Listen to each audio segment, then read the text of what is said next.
I don't care if you've been crying over Xbox exclusives all night. If you up, smash that like button. Welcome to Black and the Black Times Affinity. I'm your host, Cthulhu's Prodigy, coming to you live and direct from the stack. Smoke me out there with that shit on my left. Stitch. It is what it is.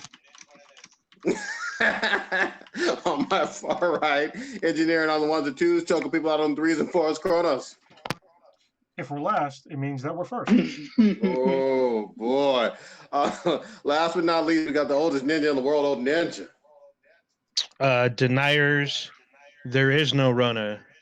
Rona, there is no 150,000 Americans. Damn, man, we starting it in. Okay, Yeah. let's. No blue. He's in the wind. He may or may not join us, but we're gonna keep it lit for him. All right, I guess we'll go into listener of the week first. Yeah. All right, listener of the week would be user 358463966. Thank you very much for listening a lot this week. That's our favorite bot. It's impressive. Yeah, no, it's not definitely not a bot. It's a person. And first in the chat room would be my boy Patrick, who has been hooking me up with beer. I actually got to see him again in person. I know he actually exists. I got to see him last week after I got my Rona test because it was in the same city, and he hooked me up with another beer, which I think is this one. You can come with all these. The Black is Beautiful. Nice. This one is from Church Street, but I think this is one that gave me before. Wait, Anyway, I hooked him up with a. where can people find that one? So Black is Beautiful. It's a collaborative thing with over 1,000 breweries across America, and the great thing about this beer is that all the proceeds of the beer, all the profits of the beer, goes towards like the ACLU legal funds, stuff like that have to do with minorities, and it's a really great fundraising beer, and they're all basically stouts. Some breweries put their own little twist on it, but they've all been pretty good so far because I like stouts and IPAs. So yeah, it's been it's nice, and I'll probably keep talking about it for the next couple of weeks because they keep adding on more and more breweries to this, and there was an article, I think it was the San Francisco Chronicle this week, talking about how there's like this secret beer that everybody's buying that's contributing to helping out minority groups, and that's it. It's Black is Beautiful. It's awesome. Very nice. All right, Old Ninja, you usually pour out some of the most culturally relevant malt beverages. What are you doing this week, and who are you doing it for? We're going to pour in some St. Ides. First, we're going to start off with former CEO of Godfather Pizza and one-time presidential candidate Herman Cain has died from the coronavirus. He was co-chair of Black Voices for Trump he showed up at the 2020 Tulsa rally in June in Oklahoma, and it is suspected that he may have contracted the virus there. Evidence is inconclusive so far. Cain, he graduated from Morehouse College, and he attended Purdue for his master's. He also ran the Federal Reserve Bank in Kansas City for a little while. He was also CEO of the National Restaurant Association, which I did not even know existed. During his presidential campaign run, his claim to fame was the 999 tax reform, which was basically 9% tax for corporate income and national tax. He suspended his campaign due to sexual harassment allegations. He passed. I forgot about that. He died July 30th at the age of 74. Rona. I feel bad about this because I don't want to talk shit about the guy, but at the same time, there's a lesson to be learned there. Like, it's just, seriously, like, I don't like speaking ill of the dead. I don't think the guy was an asshole, but he was also talking about how the coronavirus wasn't a big deal. You don't need to have masks. Like, he had to delete one of his tweets on Twitter about him talking about how, people are fed up, you don't need to wear masks, and then he catches the rona and dies. I think that you should not need to put your life at risk for an ideology like that, for something that you were clearly, this is killing people, and feel like not advocate taking the necessary steps to keep American citizens safe, I think is incredibly unethical at best. So I think it's really. I mean, the guy paid with his life Yeah. over something that he thought wasn't real because he was listening to the wrong side, and people are still talking about. Still like, oh, we don't need masks. This is infringing on my freedom. What's the ultimate freedom impingement? Fucking death. You have no freedoms when you're dead. You're dead. Yeah. So there's two things from this that I take away also from this. So in 2006, he was stage 4 colon cancer. Stage 4. And after chemotherapy, after a year of therapy, he was declared cancer free. So he went and was cleared of cancer, colon cancer, which can be, most cancers can be extremely dangerous or deadly, I should say. He survived cancer only to die from something that he, at one point, he was a proponent because he posted on his Twitter, I can't say it's him because there's speculation that he had a team of people because the man's 84 or 74. I'm sorry, he was 74. He was 74. But he was posting, wear a mask, wash your hands, and I lost the thing in here. But then, like, literally within a few months, because we've only been in the Rona for a few months, within like more than a few. Like a month and a half of him tweeting that, or his campaign tweeting that, or whoever, it's like, oh, we're fed up. He said this during the Washington Monument visit that Trump went to, talking about they literally said at this event that masks were optional. They were not mandatory. And I was like, really? So, I mean, it's possible he could have caught it from that event as well. But still, the thing that weirds me out is this man was very, very smart. He was very, very successful. And yet this, I guess, light in the tunnel that he fled down towards the last of his life ended up being his undoing. I'm pretty sure if he did not catch the Rona, he probably still would have had another 8 to 10 years. It was a preventable death. I mean, that's very simply putting it. Very, very preventable. I mean, from my understanding, he was a very well-educated person. He was. Obviously book smart, but you would assume somebody that's successful in life would have common sense, practical smarts. But for this crazy ideology or jumping on that boat of just anti-science or whatever, it took his life. I mean, you don't have to believe in science, but science believes in you. It's like the devil. Damn. Where's the lie? I mean, it is shitty to sort of talk about. Yeah, I mean, kind of laugh at or whatever, poke fun or whatever, because the guy's gone now. But this was highly, highly preventable. This wasn't some sort of like, oh, I didn't know. I had no idea that this could have happened. I mean, people die of crazy shit all the time. But when people die of easily preventable things, like smoking at a gas station or something like that, you should know that. I mean, we all know that this is killing people. Unless you've been on the moon on the spaceship or whatever, and then come back to Earth since February, you know what the fuck's going on. And through just plain gall and just narcissism, he was just like, nah, whatever. I'm here. Look at me. I'm gonna post photos of my 8 other black friends here at this rally in this indoor arena with several thousand other people. Like, and we don't know if he definitely got it there or not, but I mean, common sense looks like it was a good chance that he raised his percentages of getting it from that event. And hopefully people will learn from this, not to make him out to be some sort of like martyr or whatever, but maybe hopefully one person somewhere in this country realizes that, hey, it's real because of Herman Cain dying. I mean, they're late to the party, but hopefully his death prevented somebody else. There actually really shouldn't have been the fucking rally. I mean, there were warnings all over the fucking place. This was high profile public health emergency. Don't do this dumb shit. And I'll call it what it is. I mean, Trump pushed ahead with this stuff. Him and his administration. Now, I don't take pleasure in someone losing their life. You know, I'm not here to dunk on the guy or whatever. He's gone. At the same time, this is the silliest fucking reason to lose your fucking life, man.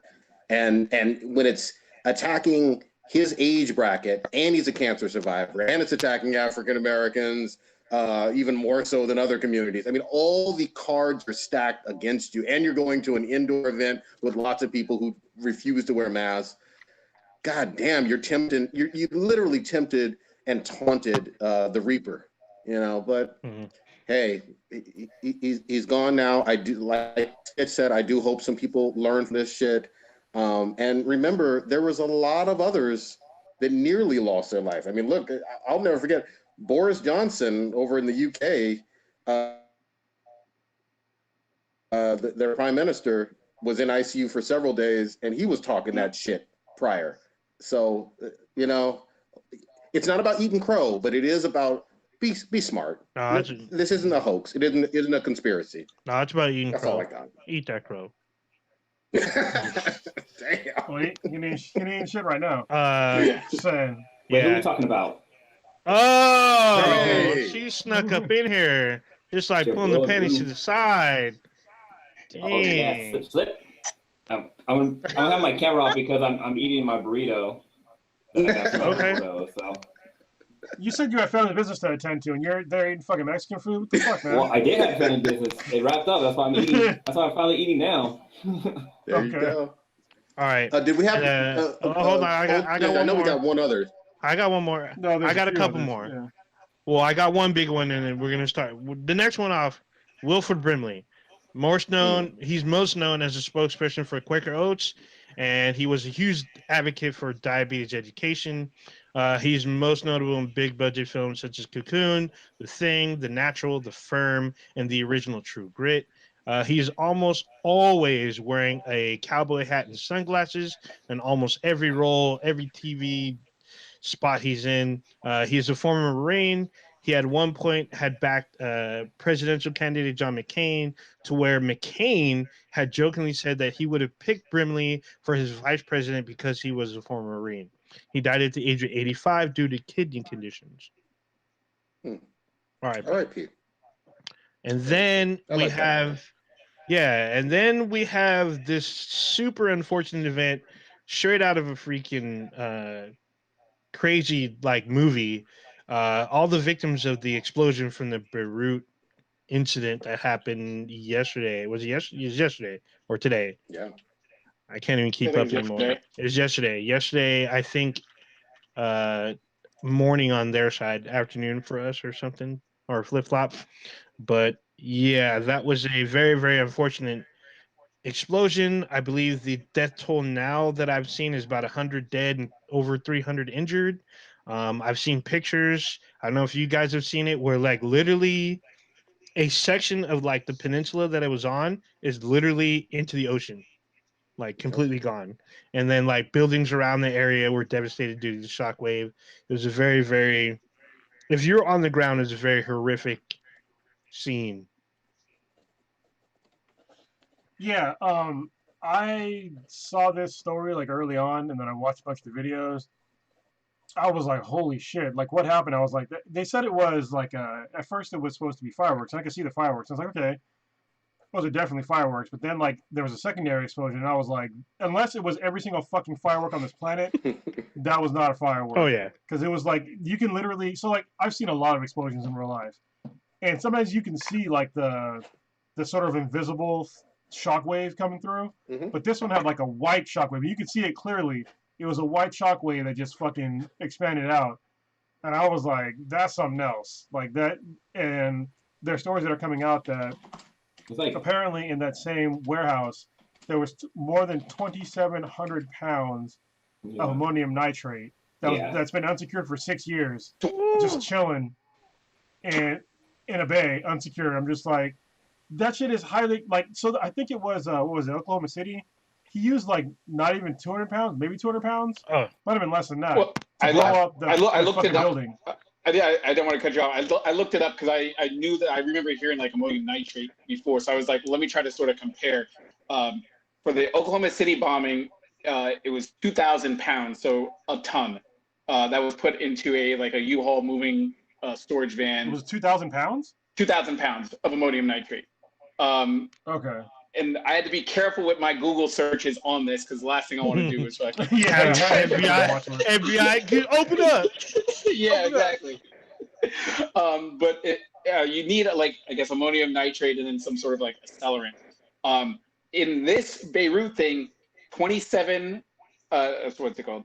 2,750 tons of it. Wow. Oh, it was tons? Tons. Yeah. I thought it was pounds. I checked multiple sites. Oh, it was tons. Yeah, yeah. That was 1 ton. And then, because, like you said, you see the explosion, you see that white, I guess it's described as like a vapor. Shockwave. Yeah. It's a shockwave. Yeah. And you even see like how I guess they described like the vapor being like sort of stuck through the atmosphere, and then it just destroys everything. It looked like a Michael Bay movie. And yeah, dude, that shit is no fucking joke. And I forget what you said the death total on that was, but that's scary. I don't know for a couple days. Yeah, I feel like the death toll is going to continue to rise, but now it's about a little over 100. Well, I don't know, dude. There's gonna be people that were like basically vaporized when that bomb went off. So there's gonna be tons of missing people. Yeah. Yeah. That's what I was gonna say. There's no way you're gonna know. Anybody that's anywhere near that shit, they no longer exist. They probably felt no pain at all. They just 1 minute they were alive, next minute they were wherever they believed they were gonna go. So holy shit. You know, but the people that were outside the major people that were outside that, you know, first explosion zone, they got fucked. Yeah. There's like over 300,000 people that are homeless right now. Did you guys see the picture of the aftermath? Oh yeah. Yeah, that's what I just talked about. A crater. Yep. Yeah. It's like part of the sea. Did you guys see some of there's like a bunch of like compilations of people on their cell phone videotaping like the initial fire, and then all of a sudden this second explosion happens, and like depending on how close they were, it's like crazy. There's the one that I saw, they're probably like maybe a mile and a half away. There's a few blocks away at least. And when you see the shockwave come at the person, like the building that's like at the end of their block is literally like ripped apart as the wave comes towards them, and it just blows them back. And I'm just like, holy shit. So the craziest one I saw, it was from a car. Oh. And they were miles away. They're like across the water, like miles away, at least 2-3 miles away. And they're driving, and the person's like recording, and you see like the shockwave come, and then it hits the car, and it was so fucking extreme that every single one of the airbags went off, all the fucking glass in the car shattered, and it was just like, what the fuck? It was insane. Damn. Yeah, it was just. I guess there was another one. I was gonna say that. I know they were saying that like the explosion was so massive that they heard it like countries over. Yeah, I mean, you would. Not surprised. Countries were like, "What the fuck? What the hell was that?" It's insane, bro. That explosion was like a good couple miles into the air. Yeah. Like you could see that. You could see that from orbit. Whoever's on the space station, they're like, "Oh, what's that bubble down there?" It's like a scene out of Akira. Yeah, it was just crazy. You got to store. I don't even know how you go about even storing that shit, because that shit is just highly dangerous. Like I don't want to know where that's gotta be secured. What's that? I mean, you definitely shouldn't start with fucking fireworks. Yeah. I mean, Jesus Christ, the other explosive things. Yeah.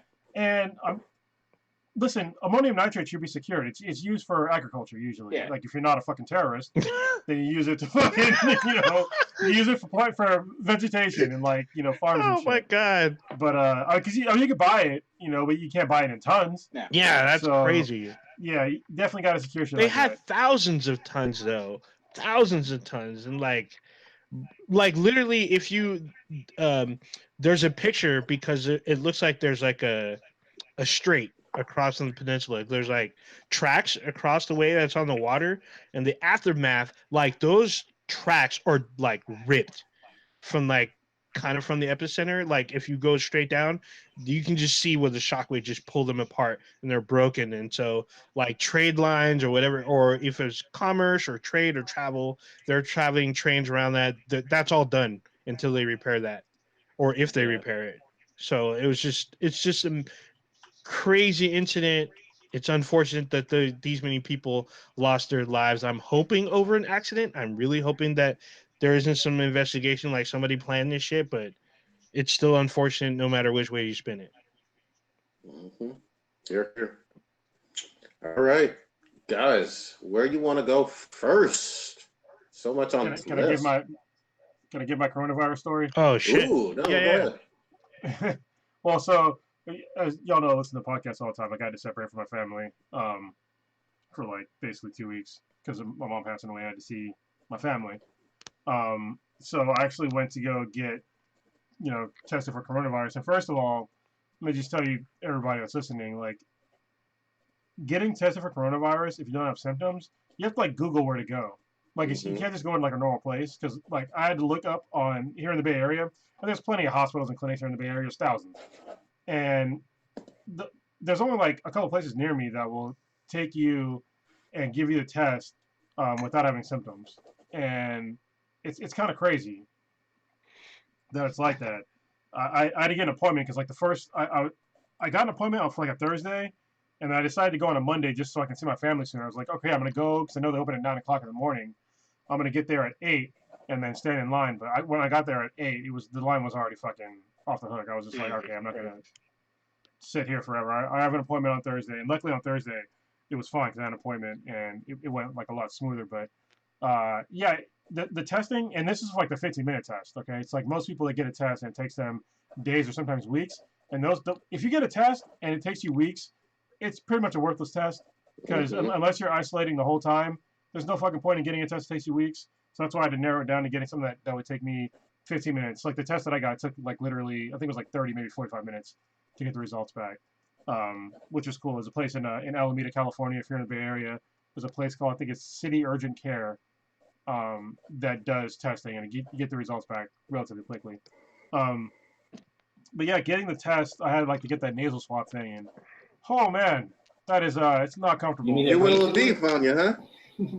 Yeah, I mean, well, it's weird because like I'm thinking that it's gonna be like deep in like I was thinking like it was gonna be so deep that it would be painful like touching like the way back part of like my sinuses, but it's not they don't go that deep. Okay. All right, so it's deep, but it's not. But it goes into a place to where nothing ever gets touched back there. So, like, when something does get touched, it's just like, what the fuck is happening? Like, your whole brain is like, what the fuck is going on right now? And what's fucked up is that there was this older black lady that was in front of me, and there was a kid in front of her, a kid and a mom that was in front of her. And, oh, man, this kid, she might have been, like, 6, maybe 7 years old, and she had to get tested. And I was like, man, this kid was screaming. Holy shit, crying. And I was like, man. And the lady in front of me started kind of freaking out. She's like, see, they said it wasn't painful. I was just like, I mean, nobody else is screaming and crying and shit, but it's a kid. What do you expect? You know? So that's traumatic. She got hers done just fine. I got mine done just fine. But yeah, it's very uncomfortable. It's not painful. It's just because like they literally stick it pretty deep in your nose, not as deep as you think it is, but they have to swab around in your nose as they're doing it, and they get the place I went, they go through both nostrils, but they do it pretty quick, so it's like maybe a 7-second ordeal, like all together, but it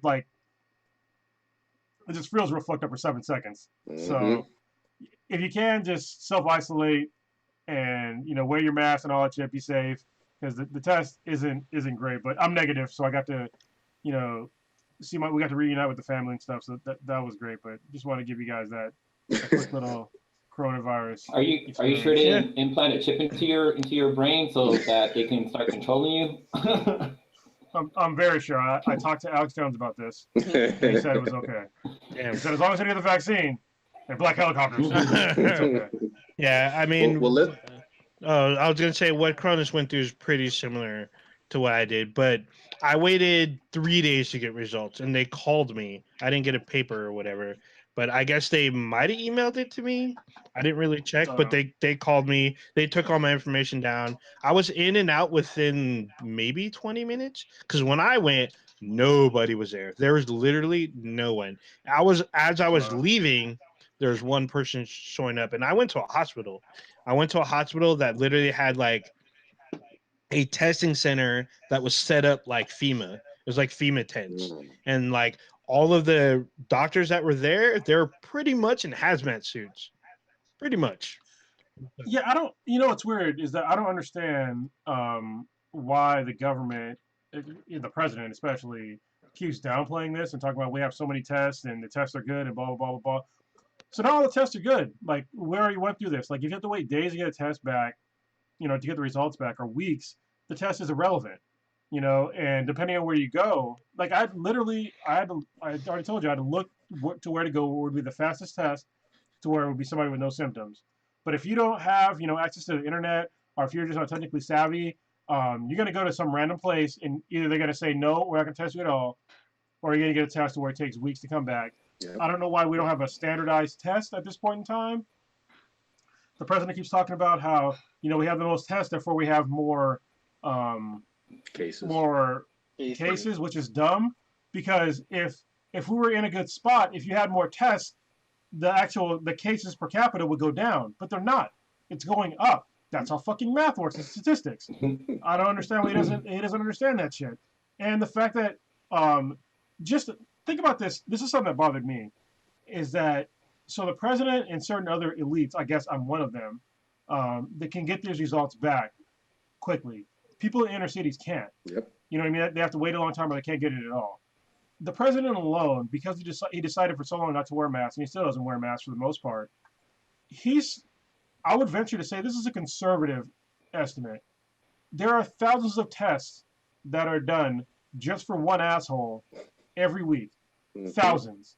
Yeah. Okay, because everybody around him has to get tested multiple times. When I say everybody, it includes him, his staff, yep, the Secret Service, the fucking cooks, the cleaners, all the press people that go there, any foreign dignitaries that go there.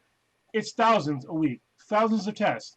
So that's included in all these tests that he's talking about, how we test too much, apparently. But part of the problem is because of him. You know what I mean? Like, if you just decided to do things virtually and stop having in-person fucking meetings, testing would go down. Like, you should be you should be isolating, but you're not. And he's literally contributing to the problem that he's complaining about. And it's so fucking dumb that he doesn't really understand that, because he's an old man yelling at people from his porch. It's stupid as shit. I would venture to say that.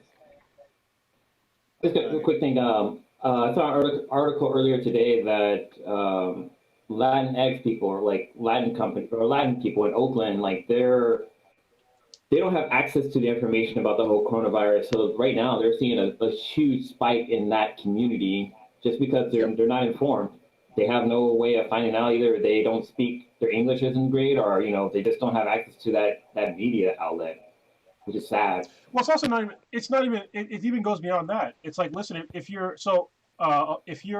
in a certain community here, in America, or if you're in a minority and you're working on the front line, you're likely not making a lot of money. Okay, so the internet for you is likely it could be a luxury. Oh, yeah, too. Yeah. Or like you said, if you don't speak English, that's another wall. And another wall is if you're poor and you have to get tested and you don't have a car. What the fuck do you do? Yeah, you know what I mean? How do you get to where you're gonna go? They're cutting down a whole lot of city services and everything. But hold on, Stitch wanted to get in here. Stitch, you had it. I was gonna say I think the opposite. I would venture, and if this were like a roulette wheel, I would put my chips on. He's probably not getting tested daily. The narcissist that he is. He's probably thinking, well, everybody else has to get tested to be around me. Why do I need to be tested? Especially, that's just kind of like what I think someone that stupid might think and everything, just based on how he's acting, because essentially he has a secret service that essentially their job is to protect him and everything. So it's like, well, why do I need a test? Because nobody can get to me except for my family. Nobody's allowed within certain, he's not accessible. by anybody that he doesn't want to have access to him. So I think, in theory, yeah, he should be getting tested. And the most I don't even know. Can't even think of the most perfect word for karma would be if he, in fact, did contract the virus. But I don't think if he did, I think they would not let that go public if he ever did catch the fucking virus, because that would just completely embarrass him. It would shit over everything he said, and it would just completely already double down and ruin his campaign and all this other shit. But I just think that. It's funny that you said that. Right when you said that, it made me think of a comedian who said something like, I have one of those friends who they're scared to get an AIDS test, so all they do is they ask their boy, be like, hey, you know anybody with AIDS? And their boy would be like, no, I don't. It's like, all right, cool. Yeah, exactly. By saying that, thinking that, okay, I don't have AIDS because my boy doesn't know anybody with AIDS.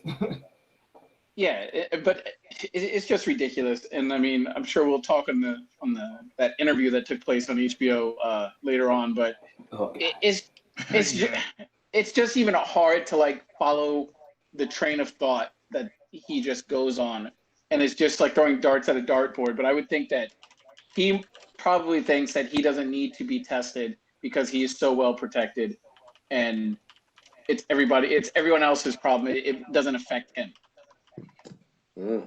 Okay, let's switch it up a little bit, because we could go on Rona for forever, basically.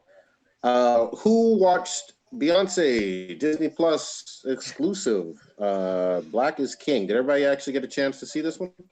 I watched it. Yes, and I suggested it to all you fucks. Just saying. I saw about 40 minutes of it. About 40, 45 minutes. Yeah, about 40 minutes too. Yeah. Okay, that's good enough. This was at least in my opinion, I'll start it off. This was a pretty powerful thing.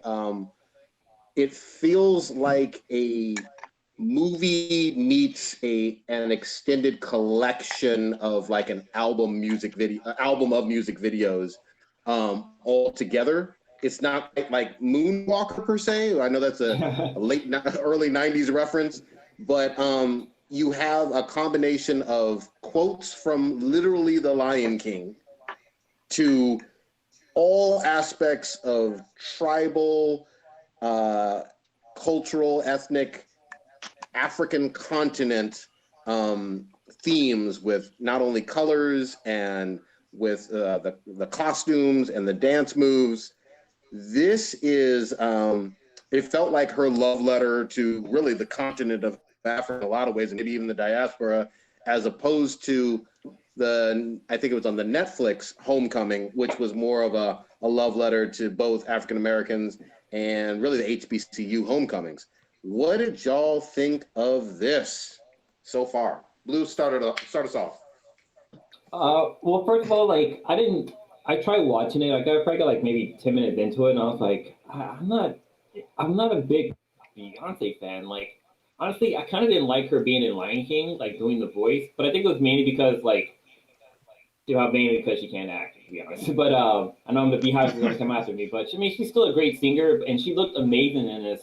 So once I finally did get a chance to actually watch more of it, I actually loved it. Like, the visuals was amazing, and like I watched it in 4K and like full colors, and it was like all the colors popped, and like it was awesome to see like so many African American people, even if I think some of them were African too. So it was really cool to see that and like the messages and stuff behind it. But one of my favorite things was that Jay-Z's rapping on there, and I'm like, shit, I haven't heard Jay-Z rapping in a fucking minute. So having him rap, I was like, all right, this shit's fucking cool. But there are also some other artists that are on there which actually made the album or make the video better than it just being like 100% Beyonce. But then again, like the imaging was so fucking amazing. It was so good to see. Kronos, get in here. Yeah, I went in there not knowing, like, kind of open-minded. I was like, I don't know if I'm going to like it or not like it. I'm going to give it like a fair review. And I watched it over 2 days, and it was, I really enjoyed it way more than I thought it would. I kind of put it in the musical kind of category, if not like an album movie. It's to me, it is. It goes in like the Lemonade, style of, or even Moonwalker. I mean, you said it before. It's sort of the same thing where it's like it's an album, but it's also like a movie. So to me, it's kind of like a musical. But it's really well done. Like we already mentioned, the visuals were amazing. What I really loved about it is there's scenes where I'm sitting there watching. I'm watching a scene full of African men just existing, and they're not being stereotyped. They're not doing, they're not doing anything. They're just standing there, just being awesome. And it's just like, when do you ever see a group of black men just existing anywhere in media? It doesn't happen, and that's fucking weird as shit. There's also little like nods that I think some people. There's like a lot of Easter eggs in this shit that I noticed. One of them was there was a scene where they're like everybody's getting served, but served with white. People that were doing the serving, nobody was black. Yeah. They're all other ethnicities, and I was just like, there's something to be said there. You know what I mean? It was just like they're serving us instead of the other way around, which is really interesting to me. I think this movie really solidified to me that Beyonce is I can see her as a woman now instead of like a girl. Yeah. Because to me, this is the same woman that made the song Can You Pay My Bills, and I don't think that she would make a song like that today. To I guess reinforce your point, when that song was made, she was 19 or young. Actually, she might have been younger. Because when the song was actually made, right now? Yeah, something like that. Yeah, so when the song was actually recorded, she was probably 17, 18 when they went on tour, video, and then when she won her Grammy, because she brought this up when Stitch's Boy took Taylor Swift's Grammy, she was 19 when she was with Destiny's Child winning her first Grammy. So that's roughly a very, very relevant assessment of what you experienced. Dude, she'll be 39 next month. Yeah, and it's also like seeing her with her kids. Because she has multiple kids, and like her whole like just her shape and like the way that she looks now is that of a woman, not of like a a young girl that was sexualized. I mean, she's still, you can sexualize if you want, but I see her as a mother and as a woman now, and I think that giving her experiences and like really giving back to the African community like this is like, it's really awesome. And it's not something that anybody would have expected from Beyonce, 15 years ago. Damn. Nobody would have saw this, like her making something like this. I thought someone was going to yell at Thought. No, I'm not going to say that. I expected Prodigy to do it. I'm not doing that. Stitch, get in here. You saw most who in the right mind would call her a hoe? Like nobody. Stitch, get in here.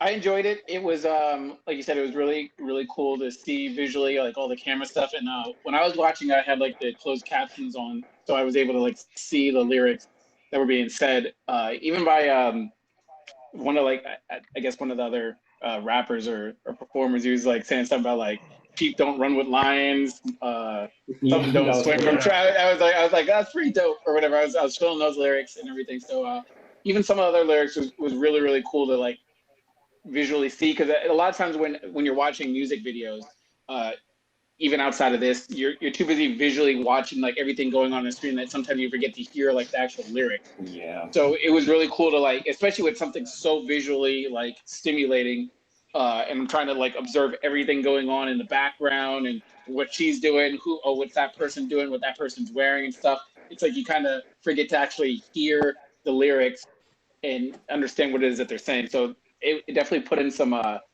thought, and I really, really enjoyed it. Did you get to the scene where like basically the background and stuff is white?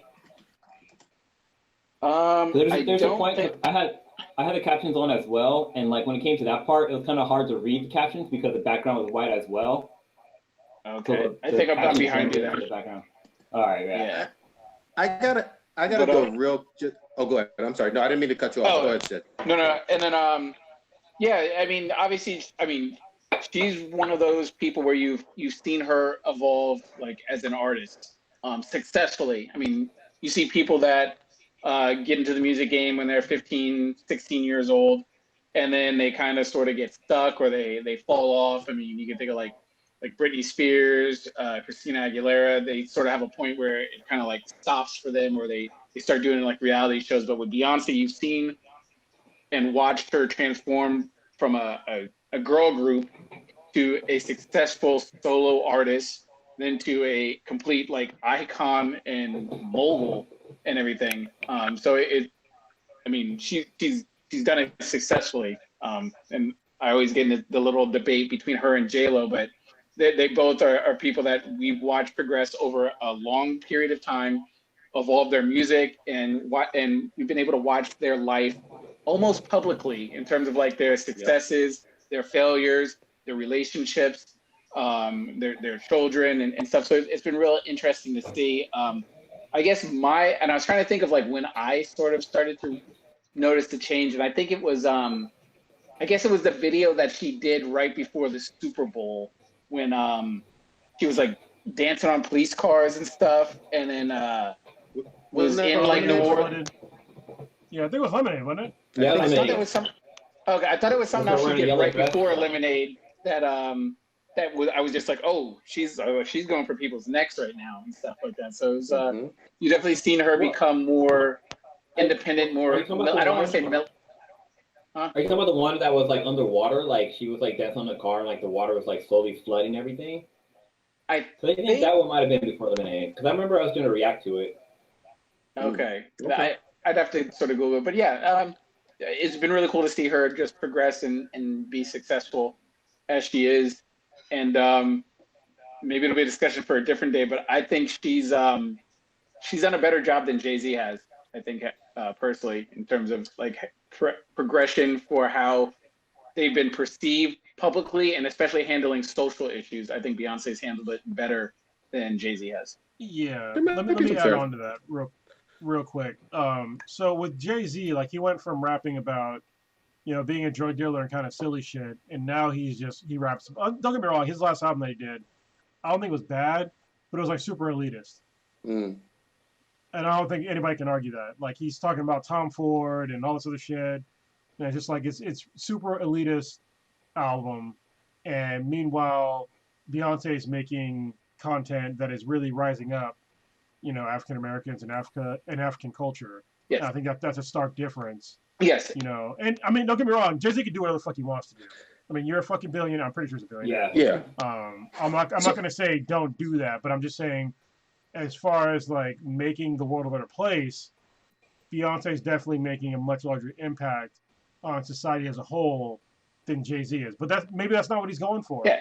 You know, and that's perfectly fine. Yeah, I mean, Jay-Z has always been real. I mean, even when he was rapping about like doing drugs, that's because he did do that shit. It wasn't like he was just like making up stuff, pulling it out of his ass. I mean, he was in Marcy Projects, doing all the stuff he was talking about. And like you said, he's not doing that anymore, and he hasn't done that in a long time. So it would kind of be fake for him to rap about it. And like you said, his raps and his rhymes have been very elitist because that's kind of who he is now, which I think is people aren't feeling it because they can't relate to that shit. No, I mean, no one can really relate. I can't relate to but also business meetings. At the same time, let me just say this. Sorry, go ahead. I was just going to say this. I'm not necessarily disagreeing with you in terms of, yeah, he literally is a billionaire.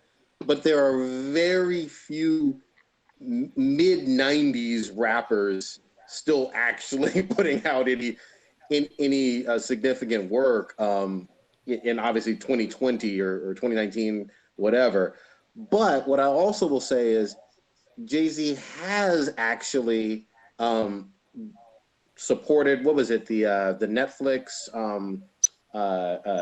documentary about prison reform, the Bowery case, Khalif Bower, whatever. He's doing way more behind the scenes, including a lot of political stuff with reform in the real world, as opposed to, I would say, albums that have this kind of cultural impact, in entertainment.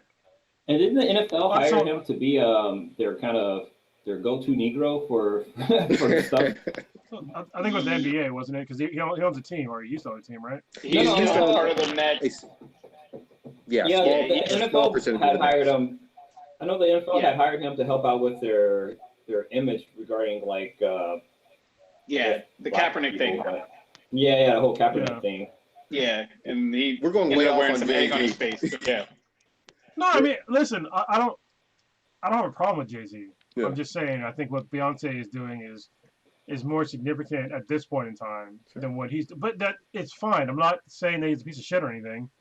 It's just I see her as just doing more. I'm not demanding that he does anything more than if he's happy, he's happy.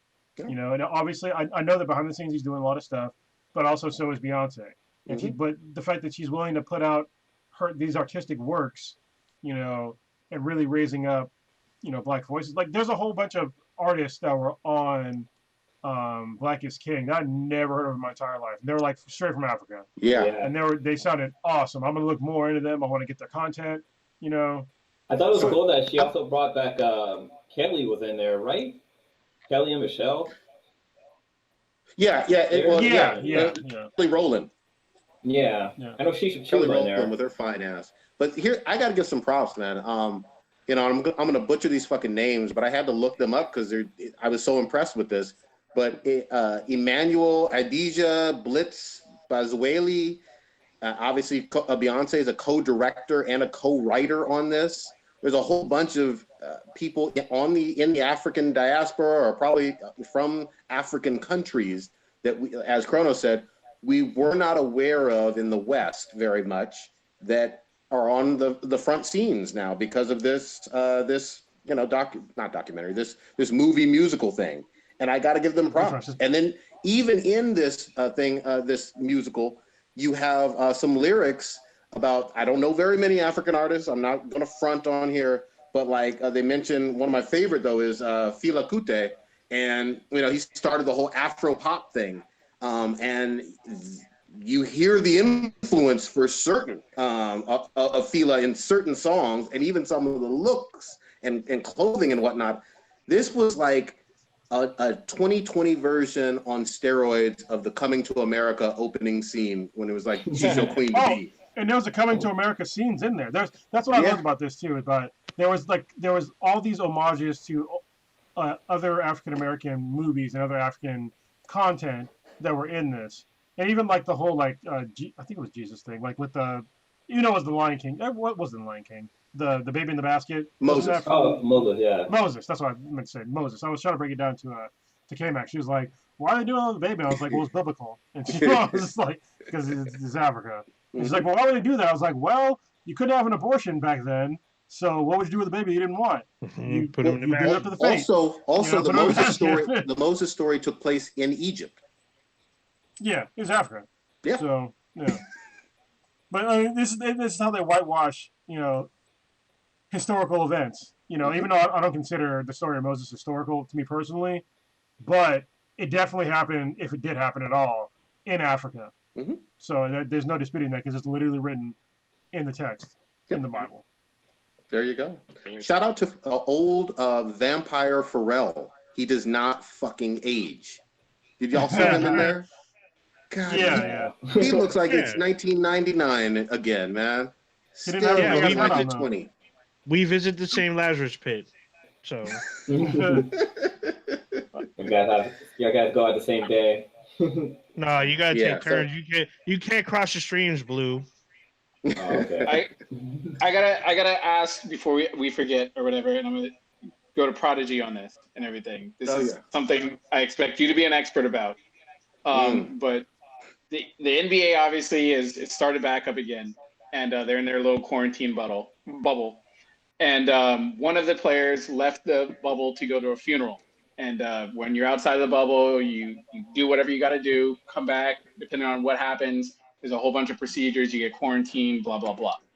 While he was outside of the quarantine bubble, this millionaire decided to take his 10-day suspension by going to Magic City, the strip club in Atlanta. Oh, no.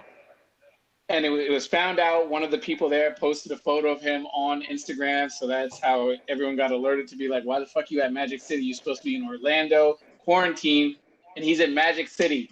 And then this is where I need to know what's up with this, but he said he was going there for takeout food only, the wings. That's not what you Now, everybody, I mean, I'm just like, yeah, get the fuck out of here. I would never eat at a strip club, blah, blah, blah. But everybody I've heard talk about Magic City say, yeah, that's legit, or whatever. Magic City has these bomb-ass wings, et cetera, et cetera. You got DoorDash, bro.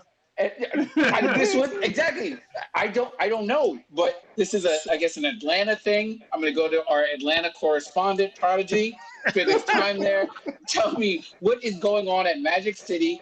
Have you had these wings? Are they that good? And when are we going to Magic City? Yeah. Oh, so damn. Two quick.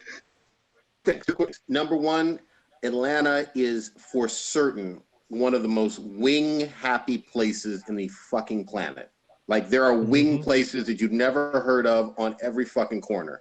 So with that being fucking said, yes, there are way better wings all over every corner of Atlanta than Magic City for just purely the food. Okay? I can't fucking front. Now, out of all the strip clubs in Atlanta, and it has a fucking plethora of them, Magic City probably has arguably the best. And there are legitimate like work meetings, like people will have a lunch thing over there or whatever. It's just one of those places that everybody fucking goes to. It's an infamous fucking spot. But don't get it fucking twisted. It is still the premier titty shaking, ass shaking, thongs fucking strip club place you ever gonna fucking be. And I'm the thing that pisses me off. I actually used to know some waitresses and whatnot over there back in the day. The thing that pisses me off is what part of the fucking game is posting that on Instagram? Because you said one of the people working there posted it on Instagram, or you posted some rapper or whatever. Oh shit! Oh, damn! Well, there goes his career. That's fucking Hey, listen, low. It was not Future. Let's be honest. You want to pick up some chicken wings and see some chicken heads. Yeah, exactly. That's what you want to do. That's what I want to do. Yeah, just admit it. Here's the thing: you don't bust somebody out for going to Magic City like that. That's the lowest of the low. You talk about simp culture. That's simp culture personified. You know what I mean? It's discreet and popular and awesome, and everybody goes there. But you don't bust somebody out. That's foul. Go ahead. So my question is, how is the strip club open during Rona? Who's going out there getting lap dances with the Rona out there? Like, seriously? Like, Georgia. This is why it's not ending. That's why it's not ending. It's because they don't close down strip clubs. Like, what, you're not getting a lap dance in a strip club? I guess. Get the fuck out of here. So I guess so Professor Dankenstein, his hometown, they're doing drive-by strip clubs, I guess, where they're out there with masks on, booty shaking and shit, and you can throw money at them, but I don't think you can touch. You have to stay behind. They literally have like a barricade, and it's like a stripper parade. Bro. It's like a stripper parade. Amsterdam in the red district where they have the girls dancing inside the windows and shit. So I guess, but at Houston, you're outside. Everybody's outside. And you paid to like drive in, and I guess you can tip them by throwing them money or something like that, or something. And there's no contact. Where if this dude's going to Magic City, getting wings, getting lap dances, and all it takes is one person to infect that whole spot. So, and I mean, if you got infected the rest of the group or whatever, I mean, I know his team, his NBA team. But it's funny, Matt, honestly. Matt in the chat room, quick thing. He said actually, Atlanta strip club industry is so big that serious chefs work there at them and do some crazy shit with the food. And this is Chef Matt. So you've eaten at Magic City, Prodigy. Is that what you're telling me? I have partaked in the food, but here's the thing. I don't eat at almost any strip club. This is rookie Prodigy. He only eats ass at strip clubs. Only ass. But this is rookie move mistake. Rule of thumb, you usually do not fucking eat any food there. But Matt is right. They do have some legit food. It is not the best wings in Atlanta. Nobody's saying that. Oh, listen, this whole conversation is why I'm leaving America. Like, seriously, like this is the dumbest shit ever. We got a fucking pandemic going on. Meanwhile, we got a fucking millionaire basketball player that's going to a fucking titty club to pick up chicken wings. Meanwhile, 160,000 people in America have died from a virus. What the fuck? Like, seriously, America, you let me down. I'm gonna be out this bitch. Before, mark my words, I'm like 90% there. That before my youngest daughter gets to fucking grade school, I'm out this bitch. Yeah. Like, I'm done. I'm done with this fucking silly. I'm done with fucking the racist bullshit. I'm done with the fucking dumbass people that don't know how to fucking take simple directions. You know, I'm done. America, you fucked me over enough. I'm good. She's tapping out. Bitch. Yep. And I can't blame you. I can't blame for real. We got quack doctors. Okay. People believe in them. So, demon blood, and sperm and shit. Yeah, demon sperm. Really quick, one more strip club that back out in the ATL. Prodigy. Was Club Nicky's and Club Nicky's 2 still operational back when you were there? I'm not familiar with Club Nicky's Part 2, and I was there from 98 to 02. But Club Nicky's 1 was it. Now, it was a little pricey for young Prodigy. Like, you know what I mean? Like, I couldn't go on OnlyFans and helicopter this dick. You know what I mean? Like, I was struggling. But, you know, whenever I got a little bit of money, Nicky's or Magic City, we'd flip a coin, depending on what coupons we could find. So before we transition topics, I want to know. So if you had to put a dollar amount on how much money you spent all time at a strip club, how much would you say Prodigy? Ooh. I mean, I would say in that 4-year run, at least $4,000 to $5,000 total. And that's poor ass college me that knew better. But you were spending school book money, so it was books, tuition, and strip club money in Atlanta. Hey, ass is more important than water. Damn. Hey, at least, do you have any of the strippers that have cocaine fall out of their stockings and ask you want to do a line of it? I know that happens all the time, man. Yeah. Shit, that was a crazy ass night. That's just crazy. Strippers love coke. All right. Do we want to switch it up a little bit? Yeah. You want to talk about this Cuphead one? You're playing it, right? Yeah, I've been playing Cuphead. I don't know if Matt's still in the chat, but Matt's been doing a couple of like live playthrough games and stuff like that. I recommend getting Cuphead. I would love to see other people play that. It's a fun 1930s-ish like art style game. I think I sort of talked about it maybe a couple weeks ago. But I've been playing it. It's fun. It's not really a platformer. It's more of a, I guess they call it like bullet hell, where, you know, like that video game like 1942, where you're that plane, and it's kind of like that, where you're jumping and dodging more so than like Mario Brothers, where you're running through like a level. There are a couple of those like levels, but it's mainly like you go to a new setup. It's almost set up like kind of like Mario World 3-ish, where you kind of go to like a little area and then you just face off against like a boss. And it's a lot of bullets flying at you. You kind of have to figure out the pattern. It's unique and it's pretty difficult. I mean, you have to figure out the pattern, and it's fun and it's rewarding when you pass it. But the artwork and the music is what makes it. It's just really entertaining, hella fun to play. It was an Xbox exclusive when it came out, I believe, like 4 years ago. And I guess PlayStation got it, or they gave up their rights to PlayStation, make some extra money, and it's really fun. Hobby's been going hard on it. I've been watching him play on it, but I thoroughly enjoy it. I recommend it. I think you would get a lot of enjoyment watching Logan fail at this. Okay. Because it's one of those games where it's like you get 3 hits in terms of like you take damage 3 times, you're done, you go back to the beginning of the level. There's no like hearts or anything that you can get like mid boss battle or like checkpoints in the middle of the boss battle. Nope. You die you go back and you start it all over again. So it's been frustrating. Yeah, it's a lot of skill. It's frustrating, but really fun. I highly recommend it.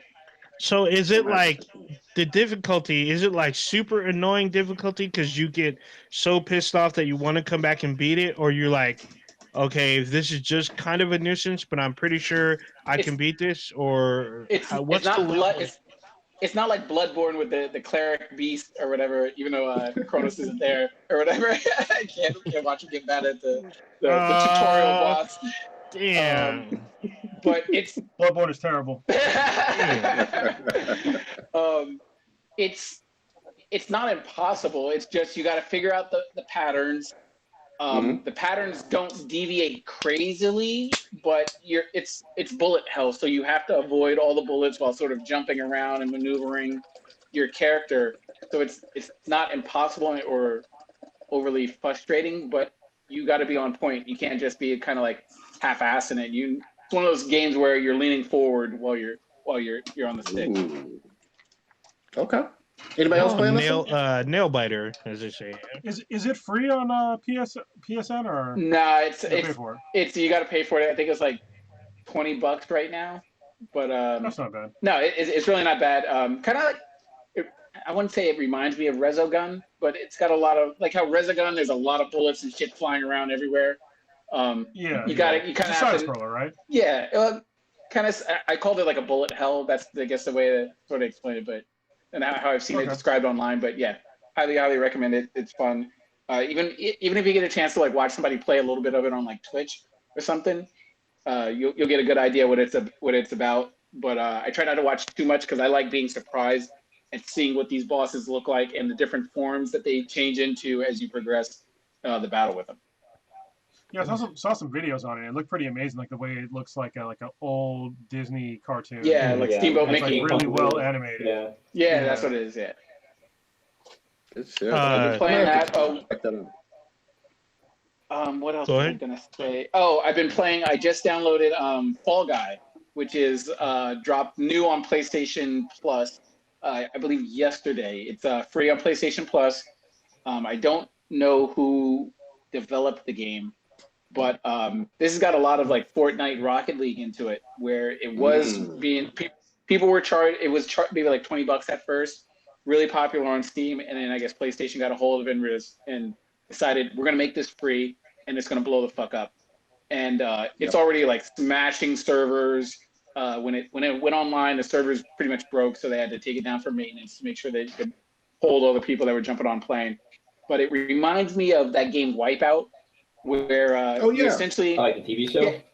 Yeah, you get this little blob kind of character. He's not anything special. You can kind of customize him as you progress up on like the battle tree pass kind of thing. You can add like different little costumes on this little like blob, and essentially you avoid these obstacles and try to get to the end of this like obstacle course. Like one of the levels, there'll be like maybe like 15 rows of walls where there's like 5 different gates. And on the first one, 4 of them you can bust till you can't get through. And they put 60 people. They put 60 people or 60 players. There's no bots in this like obstacle course. You try to get to the end. You can grab and like hold other players to kind of like fuck them up on their timing from the jumps. There'll be like windmills, like kind of like you're going through like a little mini golf course on some of the stuff. Nice. They'll try to like knock you off into the water or different obstacles.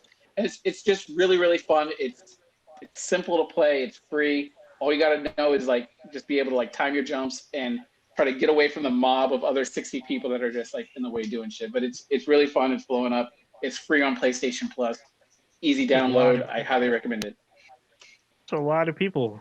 It's like a battle. It's like a battle royale with cars almost. Oh, you're watching a video of it? People running. Yeah. Yeah. It's crazy fun. It definitely reminds me of those old Japanese cartoons, not cartoons, but those game shows like Most Extreme Adventure. That one or the Unbeatable Banafuki or something like that. Unbeatable Banzuke. Oh my god, yeah. I love that show. But it's funny because I'm watching some of the videos and like there's massive little characters running around on the screen. There's like obstacles and like right when Stitch had talked about the wall, like literally that's what I watched. Like You basically, everybody's like running to a wall thinking that they're going to be able to go through, but some of them are solid and like one of them they actually can punch through, and it's like fuck. Then you got to like kind of run around to go to the other side. Yeah, they do like an elimination like after each one, because it'll start at 60 and they'll be like the first 40 people that make it to the end. They'll go on to like the next game or next obstacle. So after you do it and you get into the first 40 slots, then they do another like crazy obstacle course game that you do. Then they trim it off, and there's like maybe like 4 stages, and you get down to like the final 6, and they'll have some sort of obstacle where you win, and you'll get like a little crown point. And the crown is like, you can earn crowns as like you progress up maybe every 20 levels on the battle pass thing. But if you win the actual event, you get a crown, and then you can purchase like skins and stuff like that that customize your character. Nice, good shit. I want to ask, Kronos, are you, did you get that plat from Sucker Punch with Ghosts yet?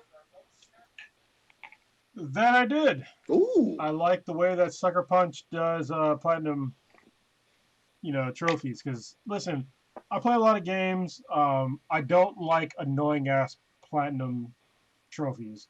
Like, I have to be, like, the total completionist. Fuck that. I'm not playing 3,000 fucking hours on one goddamn game to find every fucking collectible. Yeah. Fuck that. Sucker Punch, I think they understand that. And so there's a bunch of collectibles in the game and a bunch of different categories, but you only have to meet like a certain threshold. And it's usually like just under 50% of like certain collectibles for like the collectible shit. And they make them in the end game relatively easy to find because you have like this thing called the Traveler's outfit or whatever, where literally your controller will buzz when you're near like some collectible shit. So it's like relatively easy, and everything else you can find on your own. Like nothing's like, I don't think any single, except for like passing the game, there's no single trophy in the game that will take you probably longer than 5 hours to get. Probably way less than that. Okay. So platinum in the game is definitely doable. It's not like even God of War was like way harder. Even Spider-Man was way harder. Getting their platinums, because with God of War, with just beating the fucking the siren Sigrun. Oh, the Queen of the Sirens or whatever. Yeah, like she took a long time. Yeah. Because for me, I had to go back and you had to go back to like a whole different realm to get like decent armor to like beat her. So that was like an extra 10 hours just for her alone for that platinum. But yeah, for this game, it was definitely reasonable, and I really appreciated that. I really like the game. I'm probably gonna go back and play it again just because I enjoyed it so much. I really enjoy the combat system. It was really refreshing because it seems like really simplistic at first, and then once you start getting more and more enemies and like understanding their cues and like how they fight, it becomes more strategic. And I want to play it on a harder mode and see what that's all about, and then play it also in Japanese. So I think that would be pretty cool too. Good shit. The game was fantastic. Finally got it. Thanks to GameStop 3 fucking weeks later, but whatever. Did they say why it took so long? What the hell? Yeah. They told me some delivery shit. It's my own fault. I should have gone into the fucking store, mapped up, and just picked it up. Pay the $10 to get it the same day. Yeah, I paid the extra $10 to get it delivery on the same day. Hell, you could have went to Target and had it. Yeah, I got it. I finally got it in hand, but in the meantime, I was playing. I picked up Resistance 3, that remake, or not Resistance, Resident Evil 3. Yeah, not bad at all. I like Jill Valentine. She received none of the Swole Abby hate, even though she's a female character leading the way. Because she's not. Well, Jill's not swole. So you make them swole, it makes incels it makes their nuts shrivel or some shit. They can't handle it, so they freak out and their heads explode. So then they get on the internet and be like, "Why you make girls strong?" And then they get all fucking mad. It's like, what the fuck? Girls can be strong. There's I don't understand. There's probably the same guys that are probably complaining about Swole Abby are the same guys that probably watch WWE and probably forgot about women like China and even Trish Stratus. Trish Stratus was pretty fucking swole. And so it's just like, dude, there's been strong women before, and I don't know why you guys are freaking out. Like maybe you only like your Laura Croft with the slender, athletic, big titty shit. Even the new Laura Croft, she doesn't even have huge boobs. I was about to say Yeah, she old doesn't have school huge Laura boobs. Croft. Yeah, the new Old one school does, really... the new one doesn't. The new one's wears more form-fitting clothes, but they hide her form more, and they focus way more on her combat and movement. So, Yeah, but then as they should. as soon as you make some chick swole, all of a sudden this game's trash. So Hulk angry. all bad. I will say this, Stitch. I know that Lilo used to play a whole lot of Dead by Daylight. The Resident Evil 3. He fucking still plays that all the time. Okay. Drives me nuts. The Resident Evil 3 remake comes with Resident Evil Resistance, which reminds me of Dead by Daylight, only with weapons and traps and a whole bunch of real-time strategy elements. I haven't dived really deep into it. I was going to get on there with Hobby, but it may be something if she wants the horror element with some weapons. She might want to try to get into it or dip her toe. Watch a Twitch stream, see if it's for her. Go from there. Okay, sounds good. You know? So the big gaming news, though, as well, it looks like we're getting Spidey in this Avengers game. Did y'all hear this? See this? Yeah, I saw, and I saw that I mean, does this change your opinion about the game? I mean, here's the thing: the game hasn't dropped at all. I don't like necessarily Spider-Man being DLC per se, you know, like if he's not available at launch, and he's only on, just so we're clear, he's only on the PlayStation version for the right reasons. So yeah, so some Xbox fans are super salty about that. They're still going to buy it on PlayStation, but I don't know, man. Truth be told, I've never gotten a good vibe from this game from what I've seen in all of these trailers. Now, if I'm wrong, I'm wrong. Maybe it's going to be this excellent game, but I feel like if you're one of the core Avengers, like Hawkeye, Vision, Ant-Man, Wasp, and whatnot, and you're not in the game, and maybe some of them are coming later for DLC, it's just weird. Go ahead. Yeah, I mean, honestly, I wasn't on board with the game when I first saw it. I was like, this looks like hot garbage. But after seeing like the actual gameplay footage and the way the game's actually going to play out, which is also gameplay footage, same thing as you said twice. Anyway, it looks a lot better. So I'm actually interested in actually playing the game. Wait, which game are we talking about? Like this Avengers. Avengers. Oh, okay, yeah. It looks like a lot. To me, it looks like a lot of fun. Yeah. Potentially. Because I said Anthem could be a lot of fun too, and it was not. And I actually went back and played it today because they updated it, and I literally had the same exact problems that I had when I played it before. I beat the game apparently. I was on the last fucking level to beat it, and the boss was just a bullet sponge. Wasn't great, and it was the same problems. Like, listen, can you imagine? Just think of this: if you never played Anthem before, think about playing any fucking game where you pick up an item. You cannot equip it. You have no idea what it is. You just pick up a quote-unquote rare item or, epic item or uncommon item. You can't equip it.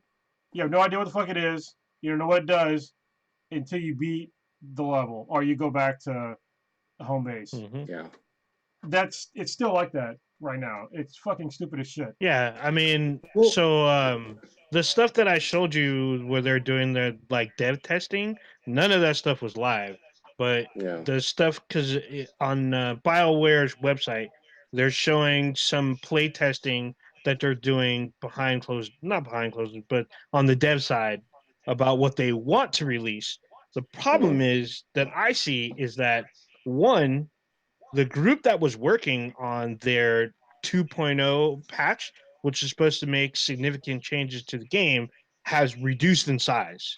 So there's a smaller group of people working on this content, and so we have Anthem disappointed. I mean, let's call it what it is. We talked about it like over a year ago.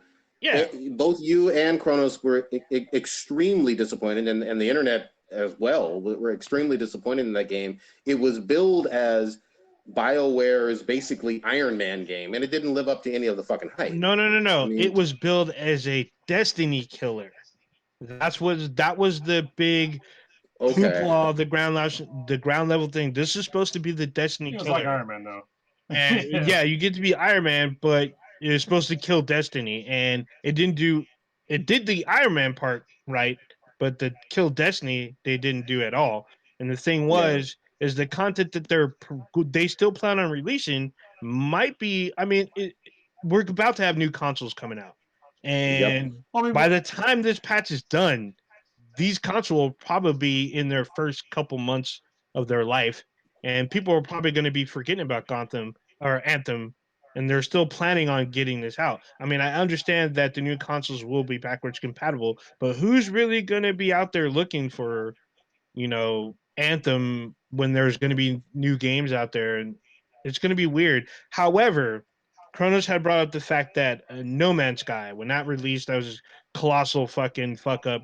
But yet, over time, they've continued to support the game, continue to add to the game, and it's way different than when it launched. It's actually a really good game now, but it took them a minute.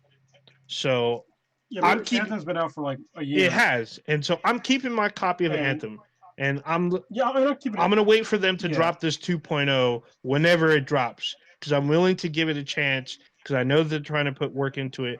I know that during Rona they can't have as many people. I know BioWare's got a couple other products that they're trying to do, but if they can get this done in at least early 2021, I'm gonna try it out if it drops around then and see what happens. Give it another go. Let me explain to you how jarring me playing Anthem is. Okay, I went from Ghost of Tsushima to Anthem. Ghost of Tsushima, there's no load time. The only time you have a load time is if you want to fast travel somewhere. That's the only time you have any sort of load screen there. Okay, when you pick something up, you know what it is. You can use it. You equip it right away. You can customize shit. But in Anthem, if I play a mission and I pick up shit, like I already explained, I don't know what the fuck it is.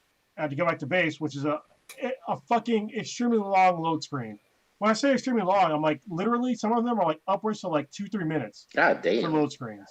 And it's like, what the fuck? Are you serious? Yeah. And like when I try to play, you can't play solo, if you want to play solo. Like I did today, because I think that the mission I was trying to play, literally nobody was playing the last mission anymore. But normally, like I tried to like somehow get into private. It's an option, but it doesn't work. Yep. It says you have to be public. And so I'm like, okay, well, why is there any fucking option here? The menus are still fucked up. They don't make any fucking sense. The graphics aren't that great. They're mediocre at best, even with this generation. There's still glitches that were in the version that I played when I was first playing. Perfect example. This is the glitch that I had a problem with from fucking day one. Is when I'm shooting, and then I go to reload, and all of a sudden there's a glitch in the game to where it looks like I'm still shooting, but he's reloading. Yeah. That was a day one glitch that I complained about. If you rewind the fucking tape, back to when the game first came out, I was like, why is this happening? Like, I'm shooting and I reload, but the animation is I'm still shooting. It didn't make any sense. And like, there's plenty of times in the game when I just played it today where I ran out of ammo, and all of a sudden I had ammo again. I'm like, I didn't pick up any ammo, but how do I have ammo? And there's other times where I ran out of ammo totally, and I didn't know what the fuck to do. And then I found ammo, but it was just like, where is this coming from? Yeah. It doesn't make, like, it's seriously, mechanically, it's a broken ass game. Yeah, you've been very consistent on it. I'll just rewind a little bit though. I would prefer, with this Avengers game, and again, who knows what the actual results are going to be. I hope that they support it for a long time. I don't necessarily love the fact that it's completely single player, because it would be fucking awesome to have one of you guys be Captain America, I'll be Iron Man, somebody be Hulk. I'd be way hyped for that. Are you talking about Avengers? Whoa. Yeah, I thought Avengers was 4-player co-op or 3-player co-op. I thought it was single player, dude. I thought it was 3-player co-op. I could have sworn it said that you should be able to play with your friends. Okay, I'm pretty sure it's co-op. Yeah, I'm pretty sure it's co-op. Fact check me if I'm wrong. I thought it was single player. Yeah, I think you have the option Yes, to do single player, definitely but co-op. you can get people to be in the Okay. game. Then Yeah, maybe definitely that co-op. is more interesting. Are the Moda. characters still are the characters still misproportionate? Like Captain America's chest is all hella huge, but he's got like a little fucking little baby head, or have they fixed that? Or was that from a different game I'm thinking of? The early on I don't didn't look great. I think there's a beta in a couple of weeks or something, some early access something. So we'll see what it looks like then. Yeah, but I hope they support it. Beta? You talking about the Avengers beta? Yeah. It's a bullshit beta. Okay, so listen. Every fucking developer out there, the whole point of a beta or a demo is to get people excited to fucking play your game. You shouldn't have it shouldn't be behind a paywall. Like, what the fuck? Like, people that are willing to pay for the game already want the game, but people that are on the fence, they want to see if it's worth it. So stop putting betas behind paywalls. It's stupid as fuck. So the beta is behind like a pre-order type thing. Like if you want to play the beta, you got to put down $10 or $15 towards the game. You have to buy the game. Huh? It's fucking dumb. That sounds pretty rough. I like Square Enix. I hope that they will continue to support it and put more, Avengers in there. If there's multiplayer, that actually does sound way more interesting than just single player.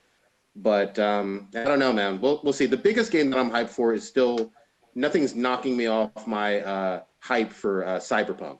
Like that's it. Yeah. That's in terms of the rest of this year. There's no co-op and Miles Morales. So there's no co-op in that game. So why don't you complain? Well, so for that one, let me for that one, I feel like it's very different from Avengers, but and I can handle. Here's the thing: I just showed you Ghost of Tsushima. I like some single player games, but I don't know. We'll see. Have you heard of the game called Outriders? What is that one? This is what's really strange. I'm not seeing like a lot of hype for this game, but it looks really good. Like, it looks like it could be like the next like third person like adventure type game that's co-op, has a good story, seems like, but it's not getting like the proper amount of buzz.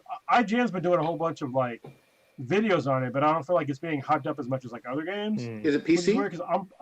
No, it's for the consoles too. It's by Square Enix and like People Can Fly or some shit.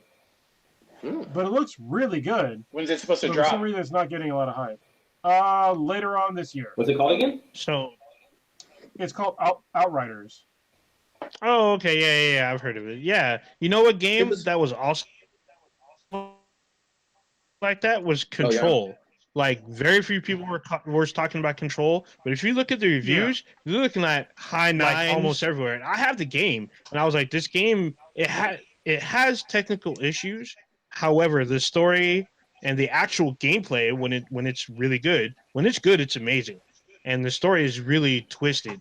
And there's like the technical difficulty knocks it down from literally a 10 because it's pretty much a 10 game.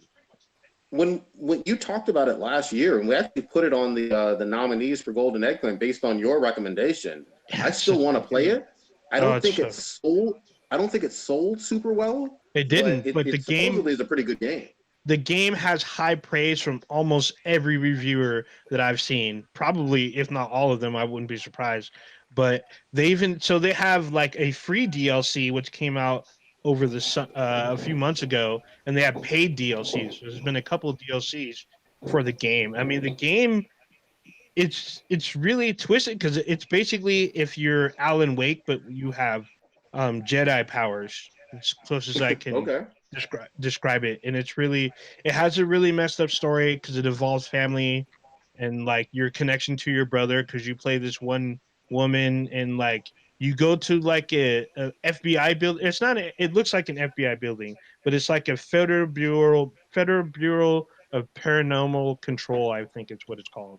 And like shit goes crazy. You basically have to save the world in this giant skyscraper before an interdimensional collapse happens. It's like crazy.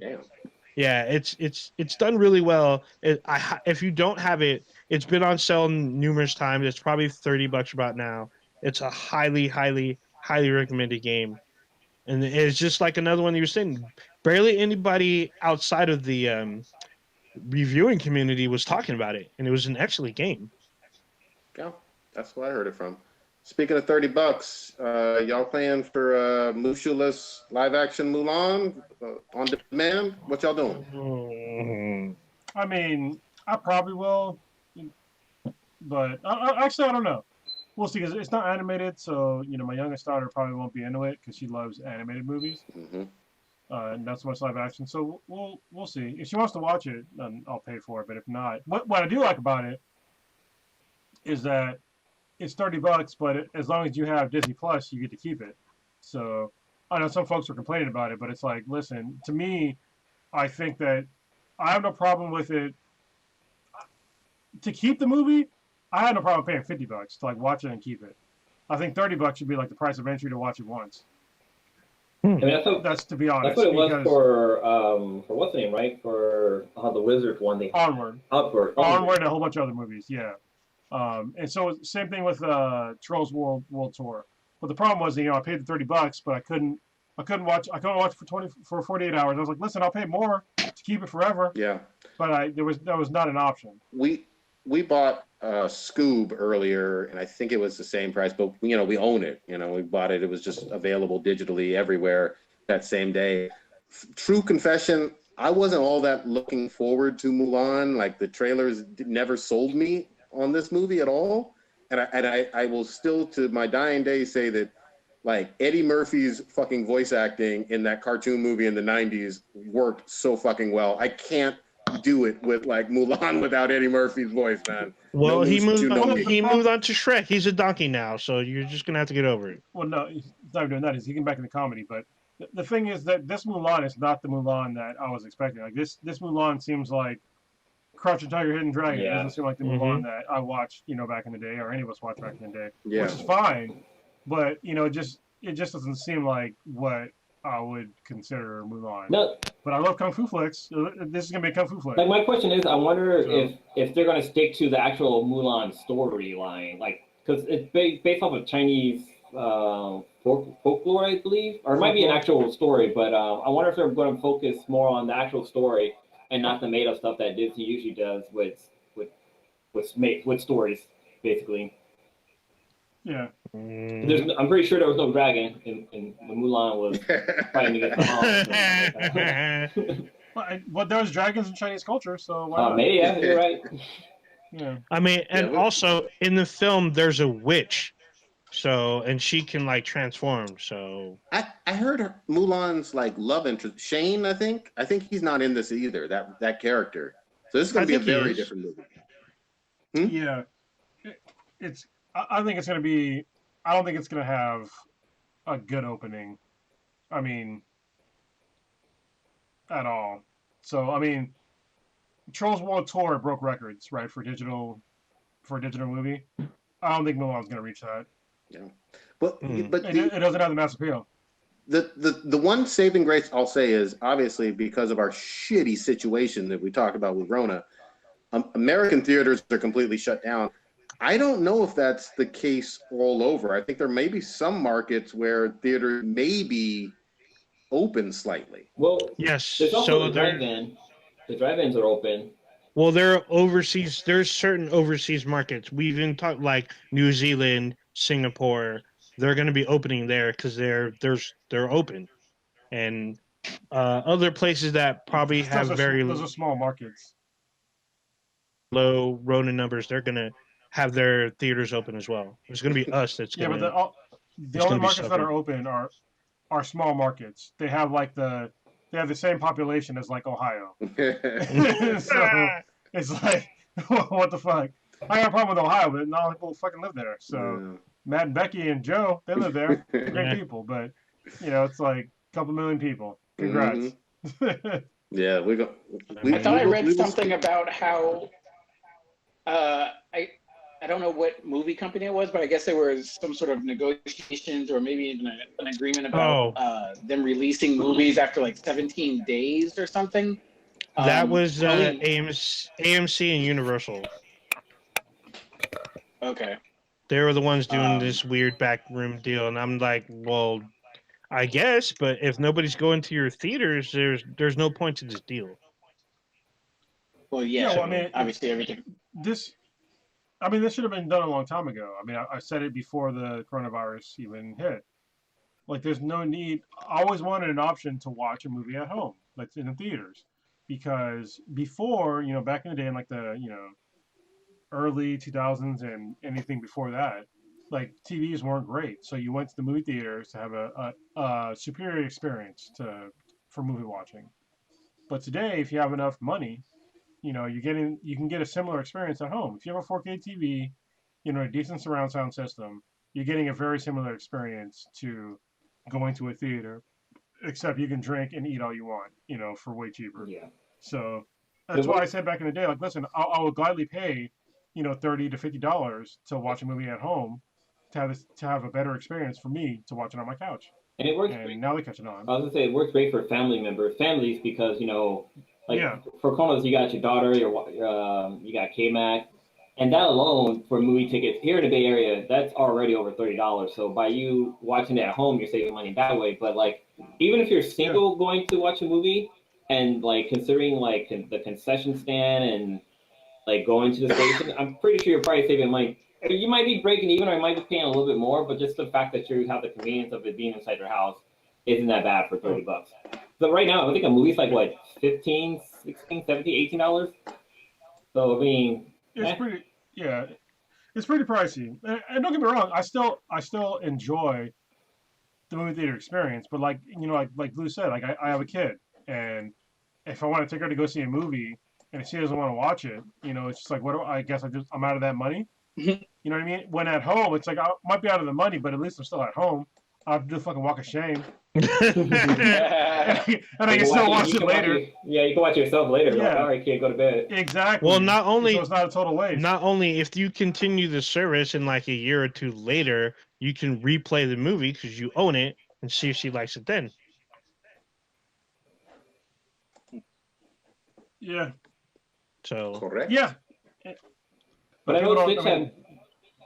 know Stitch had mentioned, and I've been seeing it posted up everywhere too. But like, if you were to pay the $30 to get Mulan, and say like your 1 year subscription ran out, you would lose the movie. Like, it wouldn't be in your category anymore, or have that changed like yesterday. You know what's hilarious to me that people say that? These are people. I'll be an asshole. You're simple-minded people. These are the same people that fucking buy digital games. Literally the same fucking thing will happen with the digital game. Okay, like if the server shut down, or if you have a PSN Plus game or something like that, you lose the game as well. So don't be like, oh my god, they can do that. Yeah, you can do it with the fucking music, all your media right now. Literally the same as I think can happen. That's why I prefer to have physical media. But people make fun of me for having physical media. I'm just like, I've had systems shut down to where I pay for content, I paid for it, and because they shut down the DRM servers, it's gone. Yep. Yeah, that's happened. Like that's happened to you twice, hasn't it? Well, I was gonna say a perfect example of that is with Amazon Music. Like, I bought a Rihanna song or something like that, and it was there one day, and next day it was gone just because she had pulled all of her content from Amazon's library. Mm-hmm. Well, so this is the thing: is that if you buy it, you have to download it. You know what I mean? And that's the thing, is that most people they buy it and they think that it's going to last forever on someone else's system. So, but if you have to buy it and download it and then pray that the DRM system isn't fucked up, because there's still things where if you buy it and download it, it's still hooked up to a DRM server. So because it has to go back and verify that you actually bought it, and that's the problem. So now people are trying to wake up. There's gonna be a resurgence. I'm gonna Negodamus this right now, okay? There's gonna be a resurgence of of physical media in the world because of shit like this. Because people are gonna realize that, hey, they can, because of DRM, you can lose all the media that you bought through a certain service. Like if Amazon shut down right now, think about how many millions of people would like lose like a lot of shit, including me. Like if you haven't downloaded it. Yeah, I will say though, we have to wait until it's released. But because PlayStation 5 is doing those two versions, I think if that whole digital one is $50 cheaper, like most people are predicting, I think the sales for that one, at least initially, are going to be pretty high compared to the other one. I think it'll just keep people looking at the price. I have no doubt, man, no doubt. But what I just said, still super valid. You're still gonna be fucked if 20 years after the digital only release of the PlayStation 5 comes out, and when they shut those servers down, you have nothing to play. Meanwhile, I can go back and play my fucking PlayStation game, my PlayStation 1, if I still had it. It's probably somewhere. I was about to say, you still have that thing? That dinosaur? No, I don't. I have my Nintendo, but I don't have my first PlayStation. But people don't understand. There's a give and take with certain technologies, and one of them is the advent of DRM and digital content. So just recognize that. That's all I'm asking. Well, I just want to make sure I understand, because I've seen some people trying to compare it to, I guess, sort of PlayStation Plus and then like downloading games and everything. And I am more of a physical game owner rather than digital. But what sort of threw me for a loop with this whole like Mulan thing was like, let's say if I purchased Call of Duty from the PlayStation Store, I own it. I might, because of ignoring the online aspect of the game, but I should be able to play it whenever I want to because it's downloaded onto my PlayStation, correct? Regardless of if I'm. So there's two problems with what you said. What you said, it's a good question.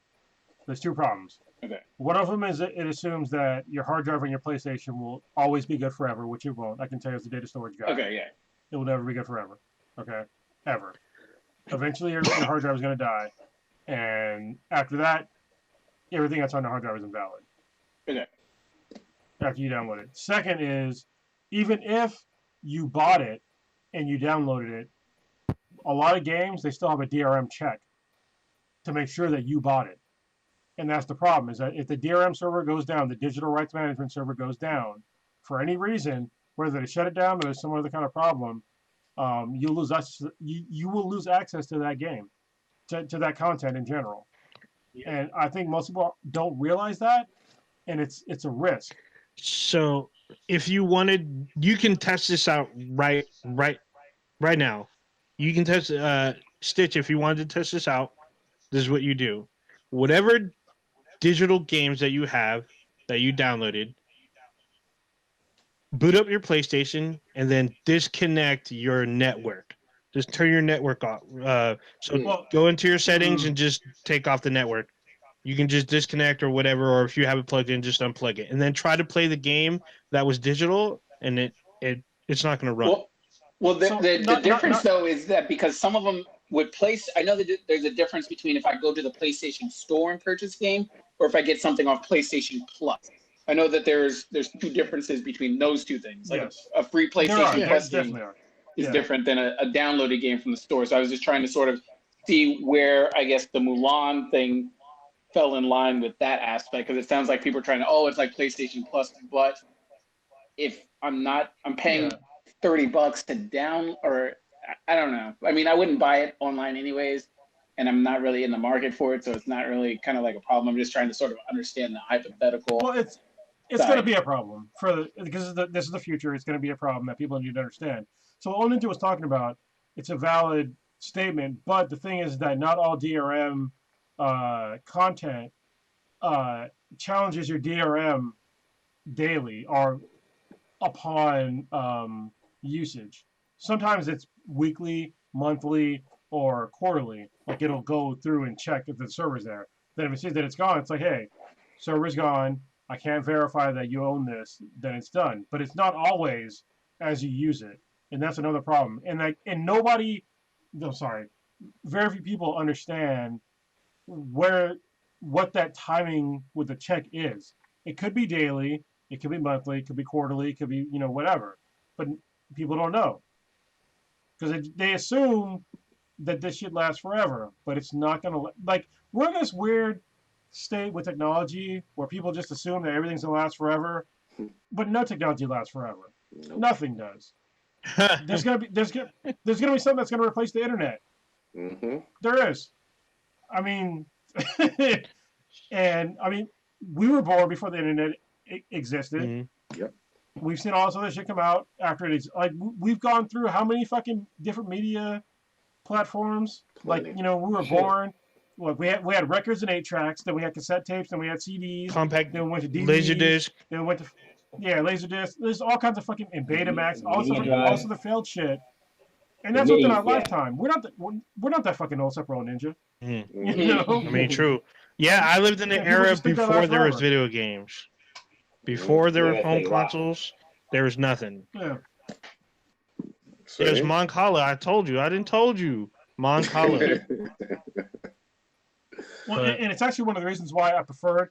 This is why I was kind of called silly when the PlayStation. I didn't like the PlayStation when it first came out because I was like, listen, I didn't like having a CD to play my media on. Because I was like, listen, if it's a CD has a first of all, has a shelf life.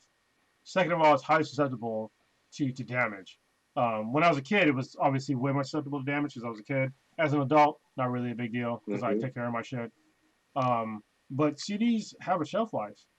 Like they degrade over time, and the time is like, I think it's like it's not that long. 10 to 20 years. I think it's like I'm it's pretty not sure, long. I'm pretty sure it's less than 20 for sure. Yeah, it's not very long, and everybody's just like, "Oh, the CDs are the greatest thing ever." I'm just like, no. I mean, like solid state, like the cartridges, you can still play a cartridge today with no problem. Like we have a decent Nintendo that is in working order. Like you can still play the games on there. It's no problem at all. But with CDs, it degrades over time. And the same thing can be said for Blu-rays and DVDs. They all have a shelf life. They don't fucking last forever. Yeah, Sure that is physical media. Mm-hmm. When do you guys actually think, if we had to put on our crystal ball, Nicodamus type of hat here, when do you think we are going to finally know about the PS5 price and the actual pre-order or release date? Old Ninja, do. Who'd you start with? You cut out for a second. Old Ninja. So I think they may wait late. So I'm gonna say like a month before, which is super late. Nah. But I'm gonna say a month before, literally 30 days before. Damn. I think we'll find out something this month. I'm thinking later this month we'll probably hear something. September, I think, is probably the latest. I don't know what gaming events or conferences or state of plays are coming up anytime soon, but I think they'll start to leak out some stuff and give people a little bit more than a 30-day notice, especially with how things are financially with people. You can't just all of a sudden with a 30-day notice be like, here's this thing that you guys all want. It's going to cost between $500 to $600 or whatever. Now hurry up and buy it. I think it would kind of be a little bit tone deaf for them all of a sudden to just cause a mass, not really a mass hysteria, but to sort of surprise people with just like, oh, here it is. Now hurry up and go spend your money in this economic situation that the majority of people are struggling with, to go out and spend a $1,000 on something like that. I think it would be considerate of them to give a little bit more of a notice than 30 days. Kronos, you got a take on this one? I actually agree with Stitch. I think it would be foolish of them to wait past this month there's a state of play coming out, I think, tomorrow. And I heard that it's going to be disappointing, but if they simply announce the price, it'd be good. So I think what most people, like, we're all adults on here, what most people don't understand is that for most people, they buy consoles for children. Yeah. And if you're a working adult, like, first of all, you don't want to buy stupid shit for your kids anyway. And to buy something that costs hundreds of dollars for your kid, you don't usually budget for that kind of shit. Right. You know what I mean? Except for like birthdays, maybe, depending on your income level, and like Christmas. Mm-hmm. So you having like this super unknown price for something that they're probably gonna want, and you don't know how much it's gonna cost.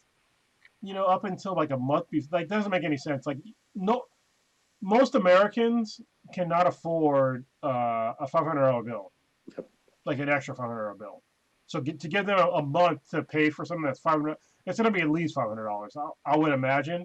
If it's less than that, I'd be fucking very surprised. So most Americans, they just can't afford it. Especially right now, it's probably way less than fucking half. Way less than half. Because people, there's like, what, 50, 60 million people that are unemployed right now? Yep. How the fuck they gonna afford that? Yeah, So they have to launch it. They have to say the price this month if they're smart. No matter what, I'll be able to afford it. You know what I mean? That's just me though. I'm not most of America. So, I will say this. I think, at least from my perspective, you got to think about it. Sony is a big multi-billion-dollar company, and they have all their strategists and marketing team and whatnot. They want to be able to evaluate the demand via pre-orders. Like, that's in their fucking best interest. We all know it's going to be here before Black Friday, even with tough economic times and whatnot. And so if you can judge for all of September, October, and the first part of November, what the pre-order demand is, then you're in a pretty good position as a company to be able to say, okay, we need to, truly ramp up production even more in the next quarter or whatever, early quarter 2021, or, we're right on track to where we thought it was, where it was for PS4 or PS3 or PS2.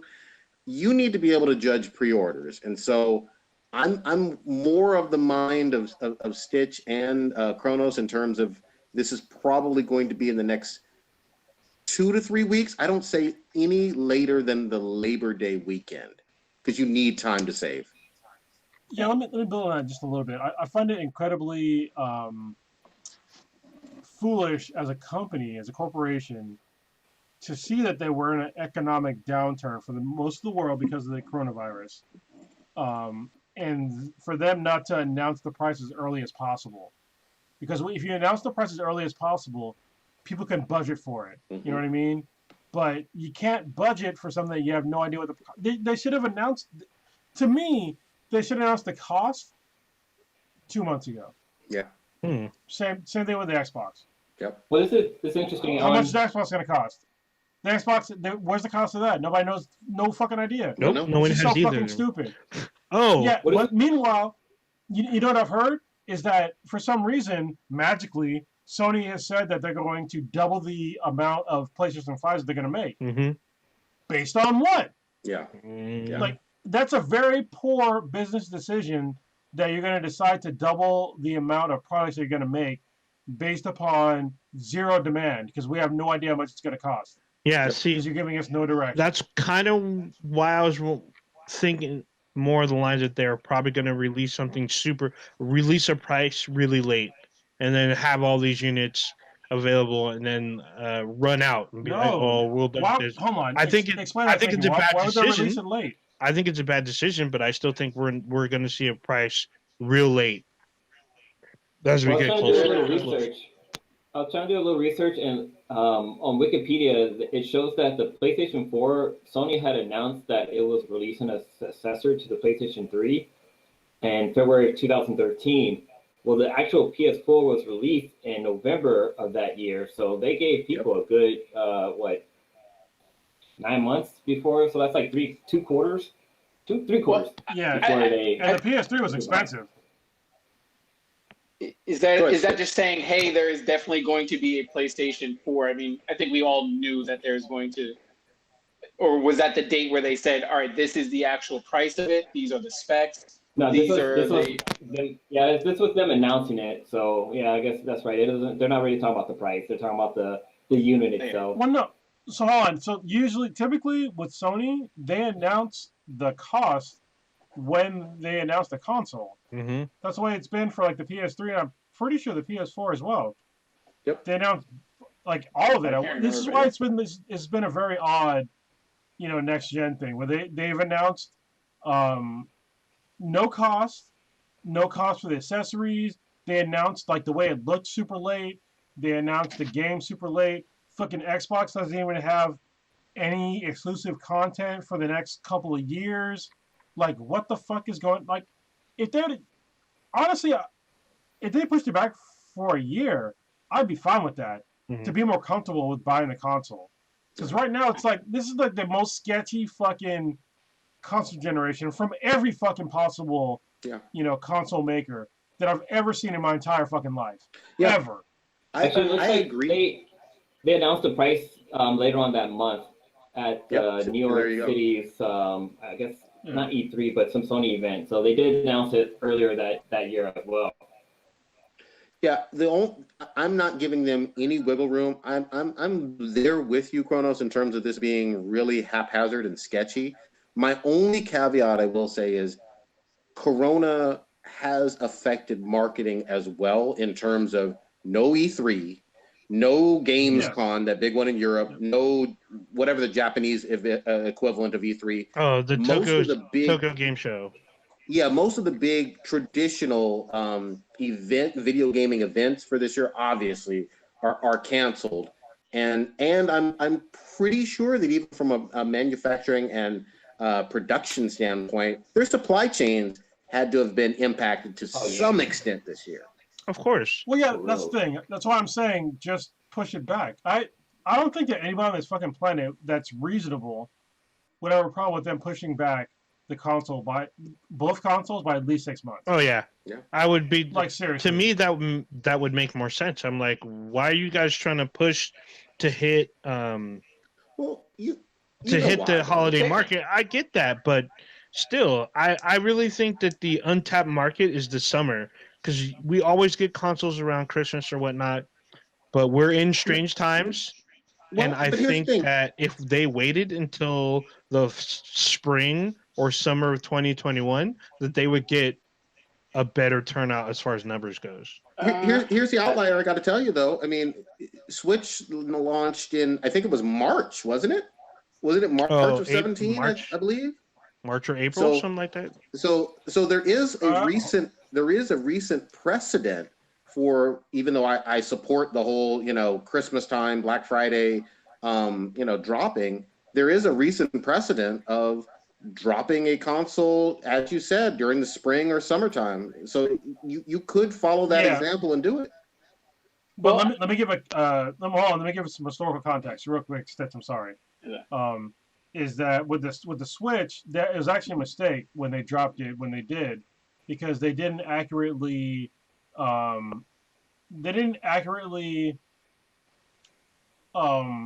understand how much demand there was for that console. But they did that with the Wii sold too. out fast. Yes, they did that more than once. But and they didn't. That's the problem when you release a console like on sort of odd times. So the reason why most places they release like consoles during like the holiday season is because they're accounting for bonuses for most people that get paid bonuses during those times. And then people don't get paid bonuses and shit like that. In the spring and the summertime and all that shit. Stitch, go ahead. I'm sorry, man. No, that's fine. What you just said also kind of made me think that, there are no more odder times than this or whatever. So you bring up the point of saying that they didn't adjust for, I guess, the demand. This is where it gets weird, because it seems like Sony and Microsoft always kind of play this game of chicken in terms of like who's going to release their price first. What's that number going to be? Are we going to be a little bit more? Are we going to be a little bit less? Where can we set our number at? And they kind of have this sort of poker standoff. With this, it's a little bit obvious. It's a lot of bit weird, but we have been consuming media that we've been because we are so thirsty for it. I think that maybe that's could be playing into a factor why they haven't said anything or released a price on it. Now, I know I just said maybe like 5 minutes ago that it would be kind of foolish for them to do so, but they are a business and they are greedy or whatever. Whoever's in charge of it, they want to get paid. Now, during this whole pandemic, when it first started off, we were getting nothing. We were just sort of bone dry. We didn't have sports. We didn't have any sort of entertainment.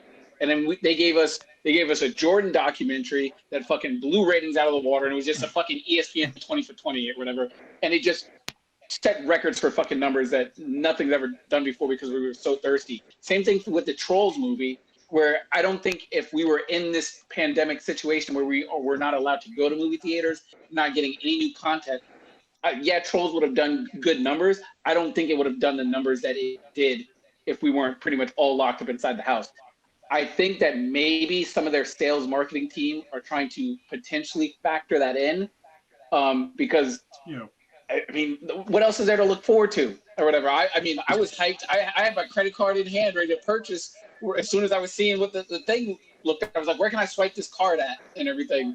So that's the problem though, is that a lot of Americans they can't swipe a card. That's like, I agree. I think that's why they're. That's where I'm trying to sort of figure out where the balance is. Like, if you are in terms of like trying to profit, your job is if you're the Sony sales marketer or whatever exec, and be like, yeah, a lot of people are in some fucked up situation, but the people that aren't, we can milk them for whatever fucking money dollar amount that they put on this thing. Like, I mean, you said you're not hurting for money, so if all of a sudden they said it's going to cost $700, you would still go out and get it, Kronos, right?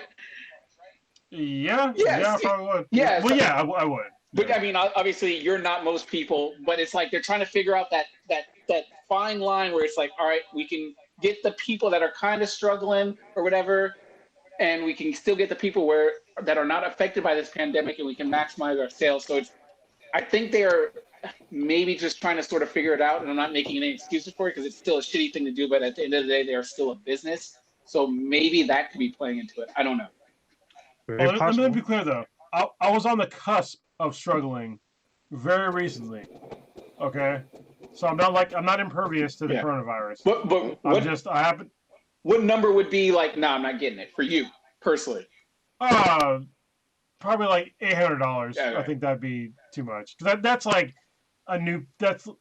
that's like upgrading my PC territory. Yeah. You know what I mean? That's a really good. So yeah, really I'm not willing to pay $800 for a console. Now obviously they're not going to set the price. That's like Neo Geo. They're not going to set the price for the common folk at $800, but it's like, all right, can we maybe make it $500? Can we maybe make it $550? Yeah. So maybe they're doing that in their back rooms before they actually come out and say it. And I do think that they're trying to peek into Microsoft's pocket to see what it is that they're leaking out, what their price is going to be maybe. Well, I think that, Sony is in a unique role right now because they overpriced the console and they got their hand slapped for it with the PS3. Mm-hmm. Okay, because the PS3 was, they overpriced it. Yeah. It cost like $500 or $600 back in like the fucking late 2000s. Yep. Yeah. That was a lot of money back then. Mid 2000s? Mm-hmm. Was it mid? Yeah, it was like 06. Right. It was like 05 was it 06? 7, something like that. I think it was like 07, 08. I think it was 07. Yeah, that was a lot of money back then. Oh, you keep going on money back then. And I think the PS4 was priced perfectly for what you got. It was like $400. And I think that if they went over $600,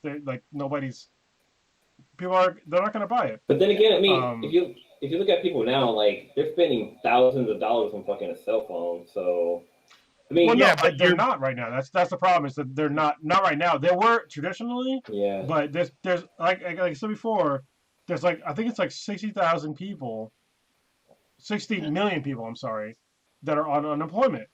Yeah, that's true. Yeah. And so you that 60 million people. Don't get me wrong. Not all of them are fucking gamers, but I mean, some of them were. Yep.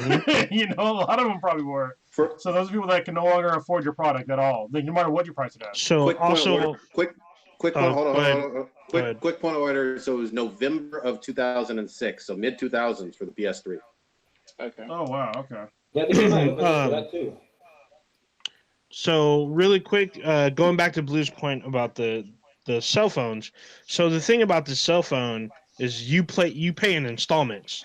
So you pay a certain amount up front, and then you pay installments over a certain amount of time. With the consoles, you need to have 100% of the money up front. Unless you're paying with the credit card, pay that. Nope, not even that. You can use Affirm. Affirm has came through. You can Affirm fucking anything right now. Affirm. It's crazy. You never heard of Affirm? No. What is this? What is this? People that are listening to this podcast probably know.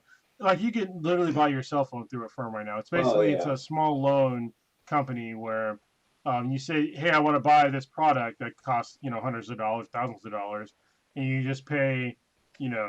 It's basically a payment service, and they give you a loan for whatever you want, and you pay it off over time.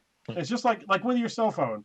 Like when people say you pay on your cell phones, like you pay for your cell phones over time, but it's usually you end up paying like more than way more what than it's the worth. cell phone's Yeah, actually just worth. like your car. Yeah. Um, Affirm is sort of similar to that, but for like way more stuff. Like just Google Affirm and you'll understand. So when I went to go look at phones about a week ago, and a lot of the new phones are like $300 less than what I paid for my phone.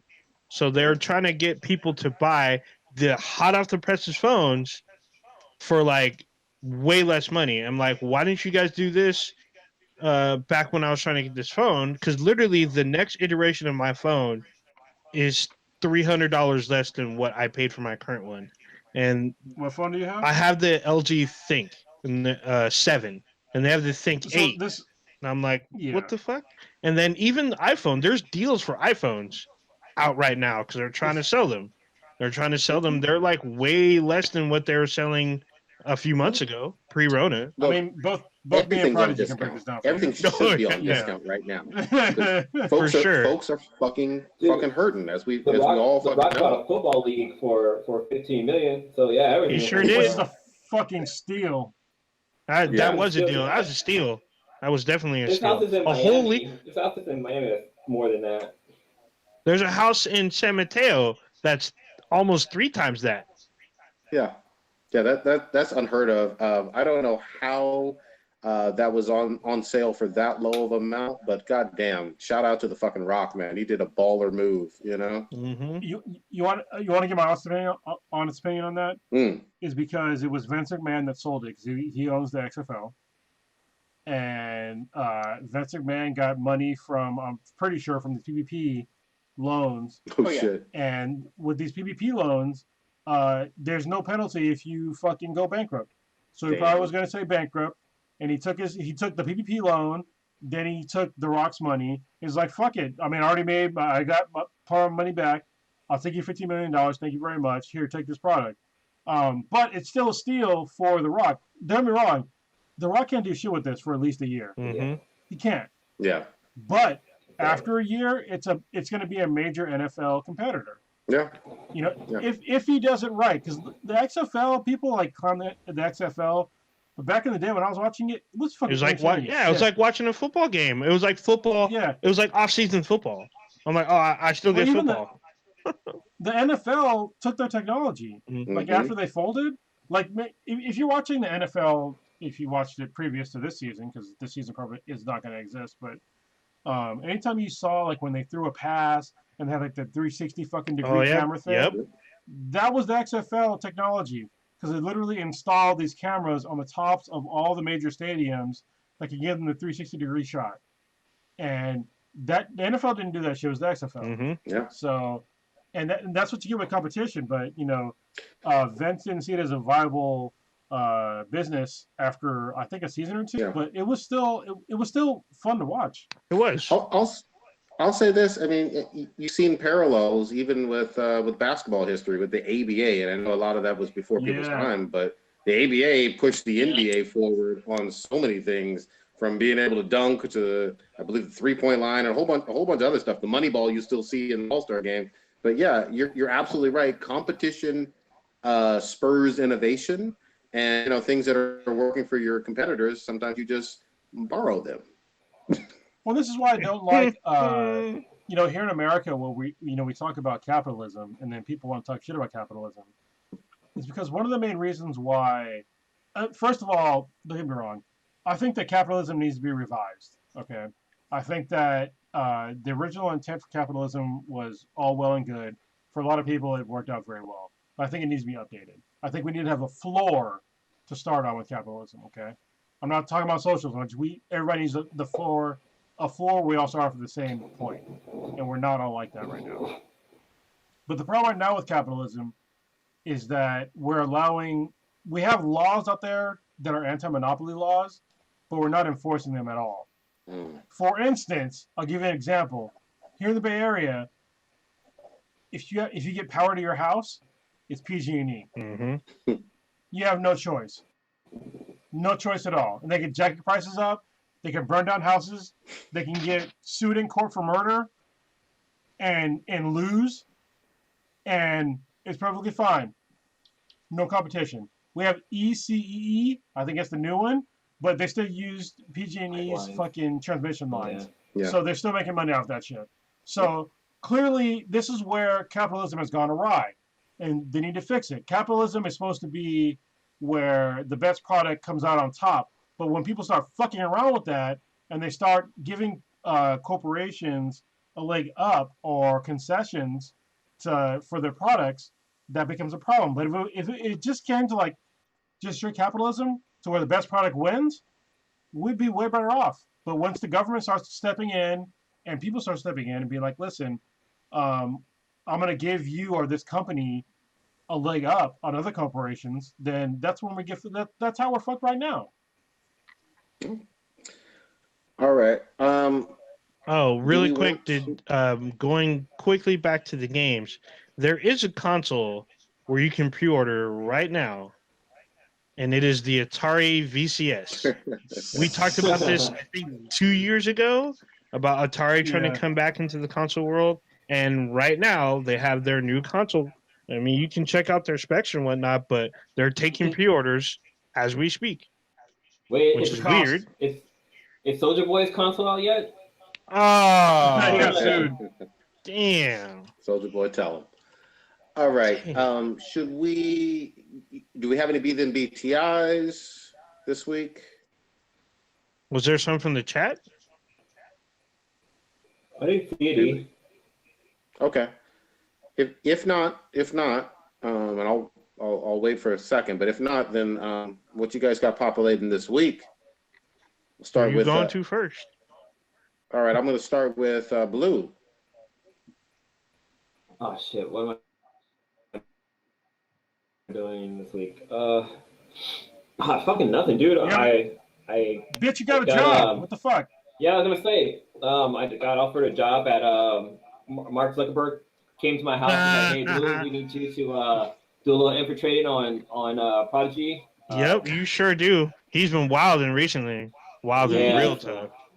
He definitely came after me. So yeah, I'll be working at Facebook. I start actually in 2 weeks. I'm not really doing much now that I got a job. Hopefully I can start doing some more stuff, but just chilling. Pretty much what I'm be doing. Nothing real fancy or special. Continue playing the guitar. Wait. Did you were talking like the last couple of days about this? What did you think of the new Transformers on Netflix? I thought it kind of was slow pace, like how it all played out, but then it kind of got good, like the last 2 episodes. I was like, oh shit, some cool shit's fucking happening. Once like Megatron started fucking up people, I was like, okay, this is actually getting dark, and that's what I wanted to see with the show. But I mean, it's not G1 Transformers. It's nowhere near like Beast Wars or Transformer Prime, but I mean, it's still pretty decent, and the animation and stuff is pretty cool as well. Okay. Takes a little getting used to. Okay. And that's all I got. Old Ninja, what you got? So I didn't get a chance to watch Black is King because I got home. I didn't get home in time to watch it before the cast, and I had no idea what it was. So based on your guys' reviews, now I know what I'm getting into, and I'm excited to see this content, to see what this is about. So I'm gonna try to watch that between today and tomorrow. Other than that, just doing like Blue is saying, just chilling. I do have Resident Evil 3, but I like halfway through my Resident Evil 2 playthrough. Once I'm done with that, I'm going to Resident Evil 3. I don't know what's going on with this Milan. Oh, Milan doesn't release until September 4th, so I still got time to debate on what's going on with that. I'm still kind of watching Cursed. There's a lot of content going on with that in the first 3 or 4 episodes, so I'm trudging through it. I'm still debating if I'm going to keep watching. Other than that, Agents of S.H.I.E.L.D. is on tonight. Definitely watching that. But other than that, just chilling. Dude, I haven't watched any of this season. It's good. It's been good. A lot of people are loving it. I'm loving it. Dude, it's not on Kodi. I can tell you that. That's weird. Yeah. There you go. It's not fucking on Cronus, what you got? I am extremely happy to be back with my family again. Like that was it was a pretty rough 2 weeks, week and a half, 2 weeks. That was pretty fucked up, but it is what it is. I kept my family safe, and I'm willing to do whatever is needed to be done to keep my family safe. Other than that, shit. I had a thing I was gonna say, but I just fucking totally forgot. It's all right. Yeah, I guess. Fuck it. Nothing else to say. Oh, I guess I'm done. Wait, what is it about the beer? Or no? It was not about the beer. It was about something else. Okay. That's what I'm doing on Friday. Getting some of that big black beer. If you can pick me up a 4-pack, please do. Like I said, I'll pay you. I have a couple other ones on the way. Thank you to Ella Darling last week for coming on the podcast. Yeah. We appreciated it. It's funny because K-Mac bought the face cream that Ella Darling was talking about. Yeah, it smells really good. so yeah, That's hilarious. she's like one of our coolest guests ever. Like anytime she wants to come on, we'll have her on. Well, it was really I think people. It was really funny because she said she was going to be on for an hour, but she was on for the whole entire 3 hours. 3 hours. She was there for the whole spot. Yeah. She got comfortable and everything. Well, it's weird because she's like a complex person. Because if you know her as a porn star, you just know her as a porn star. You know what I mean? But she was also, a librarian. She's very intelligent. If you listen to the last podcast, all this stuff, it's funny because there was questions that people were asking. I was like, do I want to ask you these questions? Because I know her as a person. You know what I mean? It's just I don't really want to ask these questions, but I'm gonna ask them anyways. Listen, you don't have to answer these questions. She eloquently answered these questions, it wasn't shit to her, and she was just she's cool as fuck.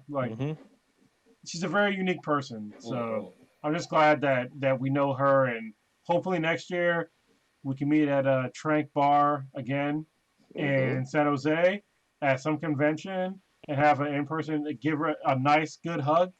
Yeah, and just chill. Have a couple drinks again together. Her introverted hugs, as she says. Yeah. Actually, if Mini Boss survives, I recommend we go to Mini Boss. That'd be a great spot. Yeah, we'll go wherever. I mean, and just hang out again, just to see her in person. And what's funny is I want to actually I want to have her and John Oakes have drinks with both of them at the same time. Oh, that'd be fun. Because that'd be cool. Yeah, because I kind of met them at the same the same fucking day.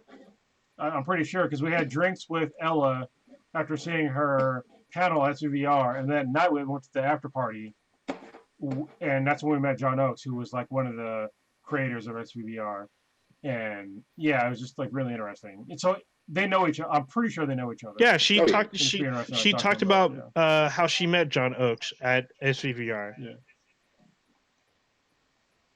That's all I got. Good shit. Stitch, you still with us? Yes. Pretty much I'm going to do some gaming, playing some Cuphead, see if I can beat that. I guess I hear once you beat the game, it unloads a whole new level of difficulty, which I will not be fucking with probably. Also, Call of Duty Season 5 dropped yesterday or early this morning. Yesterday. I played a round of it. It's pretty fun, legit. The stadium's open now, so it's crazy or whatever. That game it's going to probably take the most amount of money out of me that I've spent on just random dumb shit or whatever. I'm not proud of it. It is what it is. Are they going to Magic City you? Eat the wings. I know. Need to send me some wings with it for real. Eat the wings. Other than that, just sort of watching Storm progress into her developmental stuff. It's pretty funny. I have this toy. It's like a it's like a hedgehog, and it's got these little quills.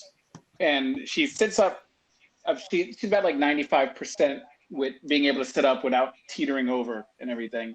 So I'll just watch her kind of just pick the quills out of it one at a time, put it in her mouth, and sort of put it down, pick up a new quill, put it up. So it's kind of cool watching her use her fingers to pick up items rather than just kind of monkey gripping it and stuff like that. So it's really cool to watch her develop fine motor skills and everything. So it's been really fun to watch those little progressions. I'll probably try to cook something over the next couple of days. I saw like a avocado taco kind of thing where it's like you take the avocado, take the seed out, and then you put ground meat, like ground taco meat, in the actual avocado, sort of season it, put whatever toppings in, and eat it out like that. I was like, oh, it's pretty simple, easy to make. Yeah, like that sounds very interesting. Yeah, okay. It's keto.